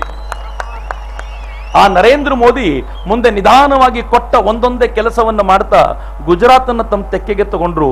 ಗುಜರಾತ್ ಅವ್ರ ತೆಕ್ಕೆಗೆ ಬಿತ್ತು, ಅವರಾಗೆ ಕೇಳಿದ್ದಲ್ಲ. ಗುಜರಾತ್ ಅನ್ನ ತೆಕ್ಕೆಗೆ ತಗೊಂಡ್ರು. ದುರ್ದೈವ, ಅವರು ಗುಜರಾತ್ನ ಮುಖ್ಯಮಂತ್ರಿಯಾಗಿ ರಾಷ್ಟ್ರದಿಂದ ಆಯ್ಕೆಯಾಗಿ ಕೂರಿಸಿದಾಗ, ಜನರಿಂದ ಆಯ್ಕೆಯಾಗಿದ್ದಲ್ಲ, ಪಾರ್ಟಿ ಆಯ್ಕೆ ಮಾಡೋರನ್ನ ಕೂರಿಸಿದ ಕೆಲವೇ ದಿನಗಳಲ್ಲಿ ಗುಜರಾತ್ನಲ್ಲಿ ಒಂದು ಘೋರ ದಂಗೆ ನಡೆದಿತ್ತು. 2002ರ ದಂಗೆ ಈ ದೇಶದಲ್ಲಿ ಯಾರು ಮರೀಲಿಕ್ಕೆ ಸಾಧ್ಯನೇ ಇಲ್ಲ. ಈ ದೇಶದಲ್ಲಿ ನಾವು ನಮ್ಮ ಹುಟ್ಟಿದ ದಿನ ಮರಿಬಹುದು, 2002 ಮರೀಲಿಕ್ಕೆ ಸಾಧ್ಯನೇ ಇಲ್ಲ. ಯಾಕೆ ಅಂತಂದ್ರೆ 2002 ಅಷ್ಟು ಚೆನ್ನಾಗಿ ನೆನಪಿಸ್ತಾರೆ ನಮ್ಮ ಮೀಡಿಯಾದವರು. ಎಂತ ವಿಚಿತ್ರ ಅಂತಂದ್ರೆ, ನರೇಂದ್ರ ಮೋದಿ ಒಂದ್ಸಲ ಕೂತಾಗಿ ಹೇಳಿದ್ರಂತೆ ಒಂದು ಇಂಟರ್ವ್ಯೂನಲ್ಲಿ, ನನ್ನ ಗುಜರಾತ್ನಲ್ಲಿ ಮನೆ ಮನೆಗೂ ಕರೆಂಟ್ ಕೊಟ್ಟಿದ್ದೀನಿ. ಪತ್ರಕರ್ತರು ಕೇಳಿದ್ರು, 2002ರಲ್ಲಿ ಏನಾಯ್ತು? ನರೇಂದ್ರ ಮೋದಿ ಹೇಳಿದ್ರು, ಗುಜರಾತ್ನಲ್ಲಿ ಎಲ್ಲ ಕೃಷಿ ಭೂಮಿಗೂ ನೀರು ತಲುಪಿಸೋ ವ್ಯವಸ್ಥೆ ಮಾಡಿದ್ದೀವಿ. ಪತ್ರಕರ್ತರು ಕೇಳಿದ್ರು, 2002ರಲ್ಲಿ ಏನಾಯ್ತು?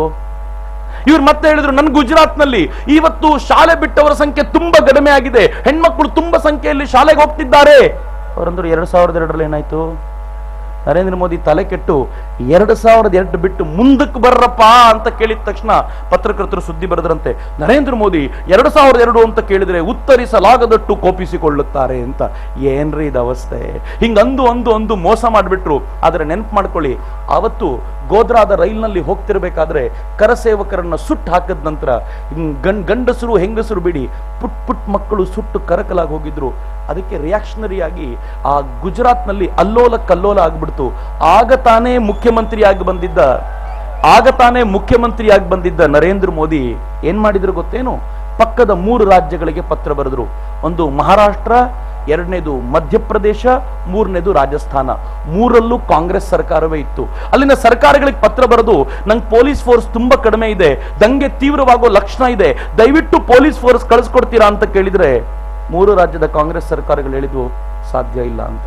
ಅವರ ಆಟ ನೋಡಬೇಕು ಅಂತ ಕೂತಿದ್ರು. ಅವರಿಗೆ ರೂಢಿಯಾಗಿ ಹೋಗಿದೆ ಉರಿಯೋ ಬೆಂಕಿಗೆ ತುಪ್ಪ ಸುರಿದು ಸುರಿದು ವೋಟ್ ತಗೋಬೇಕು ಅಂತ, ಒಂದು ವೋಟನ್ನ ಪ್ರತ್ಯೇಕ ಮಾಡಬೇಕು ಅಂತ, ವೋಟ್ ಬ್ಯಾಂಕ್ ಮಾಡ್ಕೋಬೇಕು ಅಂತ ಹಠ ಹಿಡಿದು ಕೂತವರು. ಆದ್ರೆ ನರೇಂದ್ರ ಮೋದಿ ಬಿಡ್ಲಿಲ್ಲ. ನಿಮ್ಗೆ ಗೊತ್ತಿರ್ಲಿ, 3 ದಿನದೊಳಗೆ ಇಡೀ ದಂಗೆಯನ್ನ ತಹಬಂದಿಗೆ ತಂದುಕೊಂಡ್ರು. ಎಲ್ಲ ಕಡೆ ಕರ್ಫ್ಯೂನ ಹಾಕಿ ಇನ್ನು ದಂಗೆ ನಡೆಯದಂತೆ ಇಡೀ ಗುಜರಾತ್ ಅನ್ನ ಮಟ್ಟ ಮಾಡಿ ನಿಲ್ಲಿಸಿದ್ರು. ಆದ್ರೆ ಪತ್ರಿಕೆಗಳಿಗೆ ಅದು ಯಾವುದೂ ಕಾಣಲೇ ಇಲ್ಲ. 3 ದಿನದ ಒಳಗೆ ಆ ಮನುಷ್ಯ ಮಾಡಿರೋ ಸಾಧನೆ ಇದೆಯಲ್ಲ, ಅದ್ಭುತವಾದ್ದು.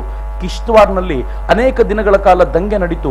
ಏನ್ ನಡೀತು ಅಂತ ಹೊರಗೆ ಬಿಡದೆ ಕೊಂದು ಹಾಕ್ಬಿಟ್ರು.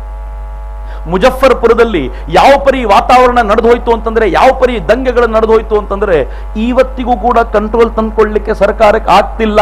ಆದ್ರೆ ನರೇಂದ್ರ ಮೋದಿ ಅನ್ನುವಂತ ಈ ಪುಣ್ಯಾತ್ಮ 3 ದಿನಗಳಲ್ಲಿ ಇಡೀ ದಂಗೆಯನ್ನು ನಿಯಂತ್ರಿಸಿದ್ರು. ಆದ್ರೆ ಯಾರಿಗೂ ಕಾಣೋದೇ ಇಲ್ವಲ್ಲ. ಇಂದಿರಾ ಗಾಂಧಿ ಹತ್ಯೆ ಆಯ್ತು ಅಂತ ಸಿಖ್ಖರ ಮಾರಣ ಹೋಮ ನಡೀತು. ಈ ದೇಶದಲ್ಲಿ ಪ್ರಶ್ನೆ ಯಾವತ್ತು ಮಾಡಬೇಕು ಅಂತ ಅನ್ಸಲ್ಲ. ಆದ್ರೆ ನರೇಂದ್ರ ಮೋದಿ ಅವರ ಅಧಿಕಾರಾವಧಿಯಲ್ಲಿ ನಡೆದ ಒಂದು ದಂಗೆಗೋಸ್ಕರ ಇವತ್ತಿಗೂ ಪ್ರಶ್ನೆ ಎತ್ತುತ್ತಾರೆ. ಈ ಕಾರಣಕ್ಕೋಸ್ಕರ ಮದನಿ ಅಂತ ಒಂದು ಮುಸ್ಲಿಂ ಸಂಘಟನೆಯ ಮುಖ್ಯಸ್ಥ, ಇಲ್ಲಿನವರಲ್ಲ, ಉತ್ತರ ಭಾರತದವರು, ಆ ಮದನಿ ಒಂದು ಮಾತನ್ನು ಹೇಳಿದ್ದಾನೆ. ನರೇಂದ್ರ ಮೋದಿ ಅವರನ್ನ ಆ ಒಂದು ಕಾರಣಕ್ಕೋಸ್ಕರ ಯಾವತ್ತೂ ಇದ್ ಮಾಡಬೇಕಾಗಿಲ್ಲ. ಅದಾದ ಮೇಲೆ ಇಡೀ ದೇಶದಲ್ಲಿ ಎಷ್ಟೆಲ್ಲ ದಂಗೆಗಳು ನಡೆದ್ವು. ರಾಜಸ್ಥಾನದಲ್ಲಿ ದಂಗೆ ಆಯ್ತು, ಮಧ್ಯಪ್ರದೇಶದಲ್ಲಾಯ್ತು, ಉತ್ತರ ಪ್ರದೇಶದಲ್ಲಾಯ್ತು. 2002 ನಂತರ ಗುಜರಾತಲ್ಲಿ ಮಾತ್ರ ಮತ್ತೊಂದು ದಂಗೆ ಆಗಲಿಲ್ಲ. ಅದಕ್ಕೋಸ್ಕರ ನರೇಂದ್ರ ಮೋದಿ ಗ್ರೇಟ್ ಅಂತ ಇವತ್ತೊಬ್ಬ ಮುಸ್ಲಿಂ ಲೀಡರ್ ಹೇಳ್ಬೋದು ಅಂತಂದ್ರೆ ನರೇಂದ್ರ ಮೋದಿಯ ಸಾಮರ್ಥ್ಯ ಎಂತದ್ದು ಅಂತ ಯೋಚನೆ ಮಾಡಿ. ನರೇಂದ್ರ ಮೋದಿ ಸೋತ್ ಹೋಗ್ತಾರೆ ಅಂತ ಎಲ್ಲ ಮೀಡಿಯಾಗಳು ಪ್ರಚಾರ ಮಾಡಿದ್ವು. ಆ ಮೀಡಿಯಾಗಳ ಪ್ರಚಾರದ ಅಬ್ಬರದ ನಡುವೆ ನರೇಂದ್ರ ಮೋದಿ ಗೆದ್ದು ಬಂದರು. ನರೇಂದ್ರ ಮೋದಿ ಜೈಭೇರಿ ಬಾರಿಸಿ ಮತ್ತೊಮ್ಮೆ ಅಧಿಕಾರದ ಚುಕ್ಕಾಣಿಯನ್ನ ಅಧಿಕೃತವಾಗಿ ಕೈಗೆ ತಗೊಂಡು ನಿಂತರಲ್ಲ, ಆ ನರೇಂದ್ರ ಮೋದಿ ಇವತ್ತು ಗುಜರಾತಿನಿಂದ ದೇಶದ ಕಡೆಗೆ ಸಿಂಹದ ನಡಿಗೆಯಿಂದ ಹೊರಟಿದ್ದಾರೆ. ನನ್ನ ನೆಚ್ಚಿನ ತರುಣ ಮಿತ್ರರೇ, ನಮ್ಮ ನಮೋ ಭಾರತ್ ನಮೋ ಈ ತಂಡ ನರೇಂದ್ರ ಮೋದಿ ಅವರಿಗೋಸ್ಕರ ಒಂದು ಗೀತೆಯನ್ನ ಇವತ್ತು ಇಲ್ಲಿ ಸಮರ್ಪಣೆ ಮಾಡ್ತಾ ಇದೆ. ಇದು ಬೆಂಗಳೂರಿನಲ್ಲಿ ರೆಕಾರ್ಡ್ ಆಗಿರುವಂತ ಗೀತೆ. ಇವತ್ತು ಆ ಗೀತೆಯನ್ನ ನಿಮ್ಮೆದುರಿಗೆ ಸಮರ್ಪಣೆ ಮಾಡ್ತಿದ್ದೀವಿ. ಇದು ನರೇಂದ್ರ ಮೋದಿ ಅವರಿಗೆ ಈ ರಾಷ್ಟ್ರವನ್ನ ಕಟ್ಟಲಿಕ್ಕೆ ಪ್ರೇರಣೆ ಕೊಡ್ಲಿಕ್ಕೋಸ್ಕರ ಆ ಪುಣ್ಯಾತ್ಮನಿಗೆ ನಿಮ್ಮೆದುರಿಗೆ ಸಮರ್ಪಣೆ. ಇಲ್ಲಿಂದಾಚೆಗೆ ಈ ಗೀತೆ ನಾಡಿಗೆ ಅರ್ಪಣೆಯಾಗುತ್ತೆ. ದಯವಿಟ್ಟು ಈ ಗೀತೆಯನ್ನು ಸ್ವೀಕರಿಸಿ ಅಂತ ಕೇಳ್ತಾ ನಿಮ್ಮೆದುರಿಗೆ ಸಮರ್ಪಿಸ್ತಾ ಇದ್ದೀವಿ. ನಮೋ ಗೀತ್.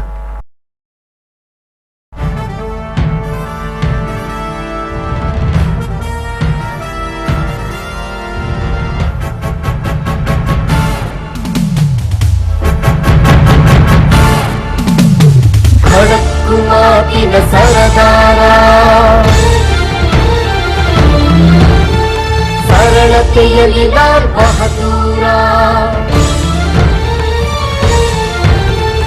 ಅಭಿವೃದ್ಧಿಗೆ ನೀ ಅಟಲ ಅಟಲ ಅಟಲ, ಯಾರಿಗರೂ ನಿನ್ನ ಸಮಬಲ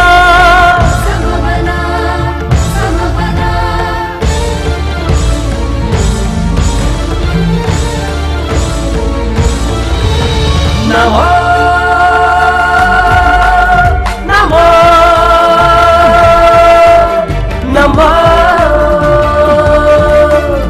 ನಮೋ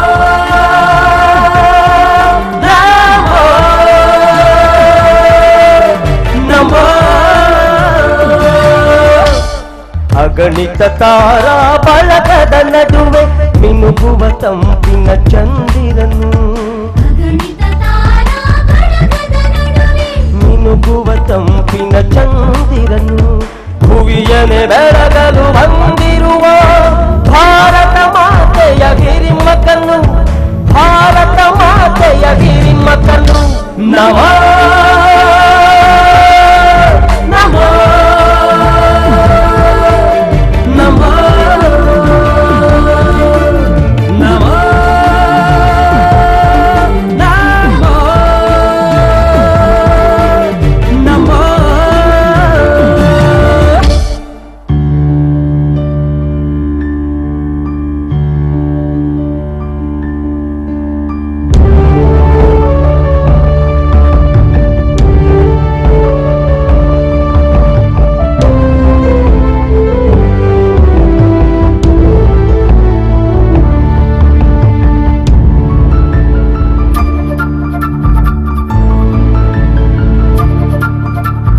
ದೇಶವೇ ಮೊದಲು ನಿನ್ನಯ ಗುರಿಯು, ಮನುಕುಲದ ಹಿತ ಸಾಧಕನು.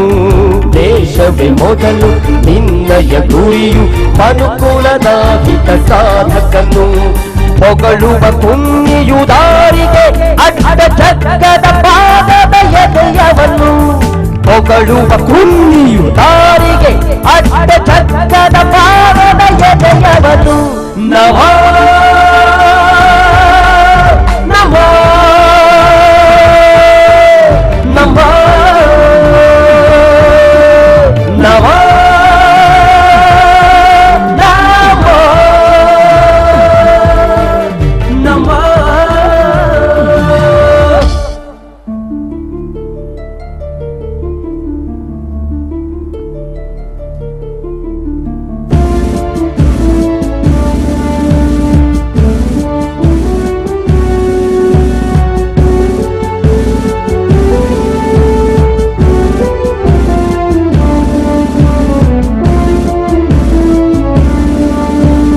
ಮನೆ ಮಠ ಜಂಜಡ ನಿನಗಿಲ್ಲ, ಹೆಂಡತಿ ಮಕ್ಕಳ ಕಿರಿಕಿರಿಯು. ಮನೆ ಮಠ ಜಂಜಡ ನಿನಗಿಲ್ಲ. ಹೆಂಡತಿ ಮಕ್ಕಳ ಕಿರಿಕಿರಿಯು. ಗಂಟು ಕಟ್ಟುವ ಕೆಲಸವೇ ಇಲ್ಲ, ಭ್ರಷ್ಟಾಚಾರದ ಕೆಳತನವು, ಭ್ರಷ್ಟಾಚಾರದ ಕೆಳತನವು. ನಮೋ ನಮೋ ನಮೋ ನಮೋ ನಮೋ ನಮೋ.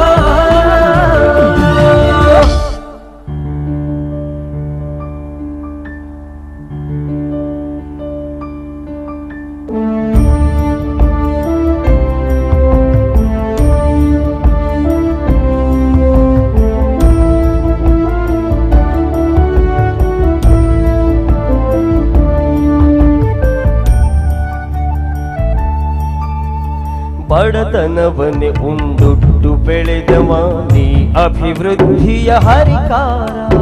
ಬಡತನವನೇ ಉಂಡು ಬೆಳೆದವ ನೀ ಅಭಿವೃದ್ಧಿಯ ಹರಿಕಾರ. ಪ್ರಧಾನಿ ಕುರ್ಚಿ ಅಪ್ಪನ ಆಸ್ತಿ, ಪ್ರಧಾನಿ ಕುರ್ಚಿ ಅಪ್ಪನ ಆಸ್ತಿ ಎಂದವರೆದೆಗೆ ಗುರಿಕಾರ. ಎಂದವರೆದೆಗೆ ಗುರಿಕಾರ. ನಮೋ ನಮೋ ನಮೋ ನಮೋ ನಮೋ ನಮೋ.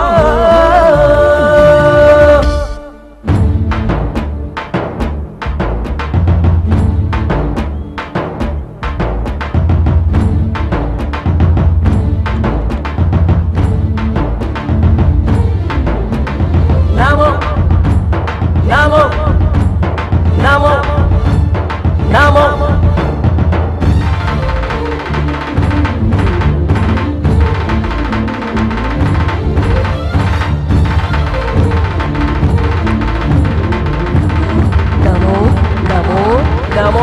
Namo, Namo, Namo, Namo, Namo, Namo, Namo, Namo, Namo, Namo, Namo, Namo, Namo.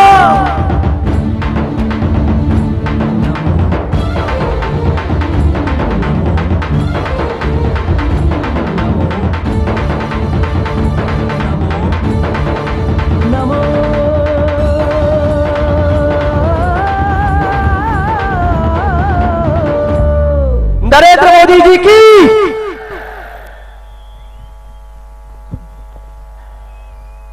ಈ ನರೇಂದ್ರ ಮೋದಿ ಅವ್ರ ಹುಚ್ಚು ಹೆಂಗಿದೆ ಅಂತಂದ್ರೆ, ಇವತ್ತು ನಮೋ ಅನ್ನೋ ಹೆಸರಿಗೆ ನೀವು ಹೆಸರಿಗೆ ಕಿತ್ಕೊಂಡು ಬರುವಷ್ಟು ಜನ ಸೇರ್ತಾರೆ. ಒಂದು ತುಂಬಾ ಅಪರೂಪದ ಸಂಗತಿ. ನಾನು ಬಹಳ ಬಾರಿ ಬಹಳ ಜನರನ್ನು ನೋಡಿದಾಗ ನನ್ಗೆ ಅನ್ಸುತ್ತೆ, ಈ ತರದ ವ್ಯಕ್ತಿಗೋಸ್ಕರ ಭಾರತ ಎಷ್ಟು ಕಾಯ್ತಿತ್ತಲ್ಲ ಅಂತ. ನಮ್ಮ ಈಗಿನ ಪ್ರಧಾನಿ ಇದ್ದಾರೆ, ಹೇಗಿದ್ದಾರೆ ಅಂತಂದ್ರೆ ಬಾಯಿ ಬಿಟ್ರೆ ಏನಾದರೂ ಕಷ್ಟ ಆಗ್ಬಿಡುತ್ತೇನೋ ಅನ್ಕೋತಾರೆ. ಅವ್ರ ಅಪ್ಪಿತಪ್ಪಿನೂ ಬಾಯಿ ಬಿಡ್ಲಿಕ್ಕೆ ಹೋಗಲ್ಲ. ಬಾಯಿ ಬಿಟ್ಟಾಗಲೂ ಎಂತ ಮಾತಾಡ್ತಾರೆ ಗೊತ್ತೇನು? G20 ಸಮಿಟ್ಟಿಗೆ ಹೋಗಿ ಬಂದ್ರು. ಸಮಿಟ್ ಮುಗಿಸ್ಕೊಂಡು ಇಲ್ಲಿಗೆ ಬಂದಾಗ G20ಯಲ್ಲಿ ಏನೇನು ಆಯ್ತು ಚರ್ಚೆ ಅಂತ ಮಾತಾಡ್ತಾ ಇರೋಣ ನೋಡಿದ್ರೆ ನಮ್ಮ ಪ್ರಧಾನಮಂತ್ರಿಗಳು ಬಂದು ಹೇಳಿದ್ರು, ನಾನು ರಾಹುಲ್ ಗಾಂಧಿಯವರ ಕೆಳಗೆ ಕೆಲಸ ಮಾಡ್ಲಿಕ್ಕೆ ಸಿದ್ಧ ಅಂತ. ಏನ್ ದುರವಸ್ಥೆ ರೀ ಇದು. ಯಾರೋ ಒಬ್ರು ಕೇಳಿದ್ರು, ಇಷ್ಟು ದಿನ ಯಾರ ಕೆಳಗೆ ಕೆಲಸ ಮಾಡ್ತಿದ್ರು? ಅದಕ್ಕೆ ಒಂದು ಪತ್ರಿಕೆ ತುಂಬಾ ಒಳ್ಳೆ ಕಾರ್ಟೂನ್ ಹಾಕ್ತು, ತುಂಬಾ ಚೆನ್ನಾಗಿತ್ತು ಕಾರ್ಟೂನ್ ಏನಿತ್ತು ಅಂತಂದ್ರೆ, ಈ ಮನಮೋಹನ್ ಸಿಂಗ್ ಹೆಗಲ ಮೇಲೆ ರಾಹುಲ್ ಗಾಂಧಿ ಕೂತಿದ್ದಾರೆ. ರಾಹುಲ್ ಗಾಂಧಿ ಕೂತವರು ಸುಮ್ಮನಿಲ್ಲ, ಲಾಲಿಪಾಪನ್ ಚೀಪ್ತಾ ಕೂತಿದ್ದಾರೆ. ಇವ್ರ ಕೆಳಗೆ ಕೆಲಸ ಮಾಡ್ಲಿಕ್ಕೆ ಖುಷಿ ಅಂತ ಜಗತ್ತಿನ ದೊಡ್ಡ ದೊಡ್ಡ ಯೂನಿವರ್ಸಿಟಿಗಳಲ್ಲಿ ಓದ್ಕೊಂಡ್ಬಂದು ವರ್ಲ್ಡ್ ಬ್ಯಾಂಕಿಗೆ ಅಡ್ವೈಸರ್ ಆಗಿದ್ರು ಅಂತ ಹೇಳ್ಕೊಳ್ಳುವಂತ ಮನಮೋಹನ್ ಸಿಂಗ್ ಹಿಂಗೆ ಹೇಳ್ತಾರಲ್ಲ, ಎಷ್ಟರ ಮಟ್ಟಿಗೆ ನಾಚಿಕೆ ಆಗುವಂತ ಸಂಗತಿ ಅಂತ ಯೋಚನೆ ಮಾಡಿ.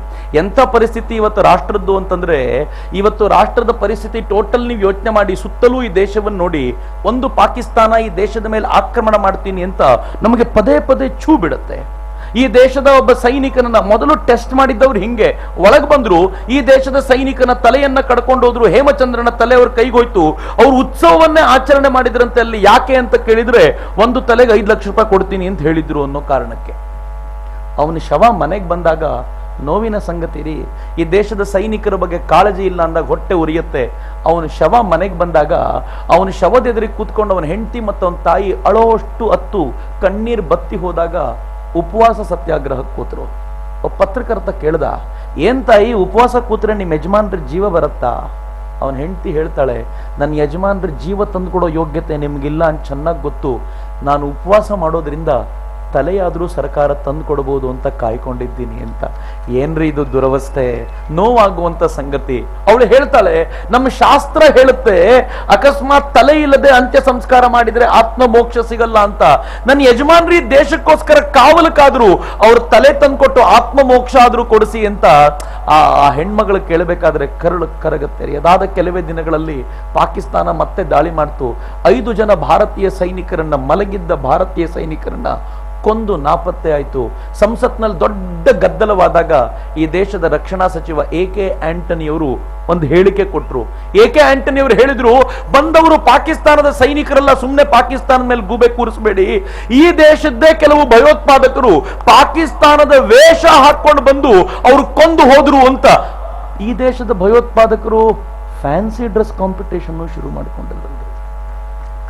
ನಮ್ಮ ಸರ್ಕಾರದ ನಮ್ಮ ರಾಜಕಾರಣಿಗಳ ದೃಷ್ಟಿಯಲ್ಲಿ ಫ್ಯಾನ್ಸಿ ಡ್ರೆಸ್ಸು ಶುರುವಾಗ್ಬಿಡುತ್ತಲ್ಲ, ಉಲ್ಟಾ ಆಗತ್ತೆ. ಪಾಕಿಸ್ತಾನದ ಸೈನಿಕರು ಭಯೋತ್ಪಾದಕರ ವೇಷದಲ್ಲಿ ಬಂದು ಕೊಂದು ಹೋಗ್ತಾರೆ ಅಂತ ಇವ್ರೇನಾದ್ರು ಆರೋಪ ಮಾಡಿದ್ರೆ ಒಪ್ಕೋಬಹುದು. ಇವರು ಉಲ್ಟಾ ಹೇಳ್ತಾರೆ. ಅದಕ್ಕೆ ನನ್ನ ಮಿತ್ರ ಒಬ್ಬ ಟ್ವೀಟ್ ಮಾಡ್ದ, ತುಂಬಾ ಚೆನ್ನಾಗಿತ್ತು. ಅವನು ಟ್ವೀಟ್ ಮಾಡ್ತಾ ಹೇಳ್ತಾನೆ, ಏನು ವಿಚಿತ್ರ ಅಂತಂದ್ರೆ ಪಾಕಿಸ್ತಾನದ ಹತ್ರ ಇರೋದು 2 ಶಸ್ತ್ರಾಸ್ತ್ರಗಳು, ಒಂದು AK-47, ಎರಡನೇದು AK ಆಂಟನಿ ಅಂತ. ಇವೆರಡೇ ಶಸ್ತ್ರಗಳನ್ನು ಇಟ್ಕೊಂಡು ಭಾರತದ ಮೇಲೆ ಆಕ್ರಮಣ ಮಾಡ್ತಿದ್ದಾರೆ ಅಂತ. ಇವತ್ತಿಗೂ ಕೂಡ ಪಾಕಿಸ್ತಾನ ಪ್ರತಿನಿತ್ಯ ದಾಳಿ ಮಾಡುತ್ತೆ. ಲೈನ್ ಆಫ್ ಕಂಟ್ರೋಲ್ ಅಲ್ಲಿ ಕೇರನ್ ಅನ್ನೋ ಜಾಗದಲ್ಲಿ ಪಾಕಿಸ್ತಾನ ಕಳೆದ 14-15 ದಿನಗಳಿಂದ ಭಾರತದ ಒಳಗೆ ಇತ್ತು. ಅವರನ್ನು ಹೊರಗೆ ದಬ್ಬಬೇಕಾದ್ರೆ ಸಾಕಾಗೋಯ್ತು. 14-15 ದಿನಗಳ ಕಾಲ ನಡೆಯೋದನ್ನ ಯಾವ ಕಾರಣಕ್ಕೂ ಭಯೋತ್ಪಾದಕರ ವಿರುದ್ಧದ ಕಾರ್ಯಾಚರಣೆ ಅಂತ ಕರೆಯಲ್ಲ. ಅದೊಂದು ಕದನವೇ ಅಲ್ಲಿ ನಡೆದು ಹೋಗಿದೆ. ಈ ದೇಶದ ಜನರಿಗೆ ಗೊತ್ತೇ ಆಗ್ಲಿಲ್ವಲ್ಲ. ಅದಾದ ಕೆಲವು ದಿನಗಳಲ್ಲಿ ಇತ್ತೀಚಿನವರೆಗೂ ಪಾಕಿಸ್ತಾನ ಪ್ರತಿನಿತ್ಯ ಲೈನ್ ಆಫ್ ಕಂಟ್ರೋಲ್ ಅಲ್ಲಿ ದಾಳಿ ಮಾಡ್ಕೊಂಡು ಬರುತ್ತೆ. ಲೈನ್ ಆಫ್ ಕಂಟ್ರೋಲ್ನ ಉದ್ದಕ್ಕೂ ಇರುವಂತ ಭಾರತೀಯರ ಅಮಾಯಕ ನಾಗರಿಕರ ಮೇಲೆ ದಾಳಿ ಮಾಡಿ ಅನೇಕರು ಇವತ್ತು ಹಾಸ್ಪಿಟಲೈಸ್ ಆಗಿದ್ದಾರೆ. ಹೊಟ್ಟೆ ಉರಿಯಲ್ವೇನ್ರಿ?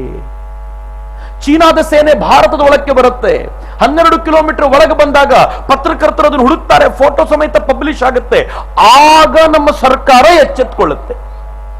ಎಚ್ಚೆತ್ಕೊಂಡಂತ ಸರ್ಕಾರದ ಒಬ್ಬ ಮಂತ್ರಿ ತೋಳನ್ ಮೇಲಕ್ಕೇರಿಸಿ ಹೇಳ್ತಾನೆ, 12 ಕಿಲೋಮೀಟರ್ ತಾನೇ ಬಂದಿರೋದು, ಇನ್ನೊಂದು ಕಿಲೋಮೀಟರ್ ಬರ್ರಿ, ಆಮೇಲೆ ನೋಡ್ಕೋತೀನಿ ಅಂತ.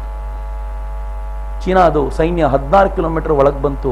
16 ಬಂದ್ಬಿಟ್ರ, ಇನ್ನೊಂದು ಬರ್ಲಿ, ಈಗ ನೋಡ್ಕೋತೀವಿ ಅಂತ.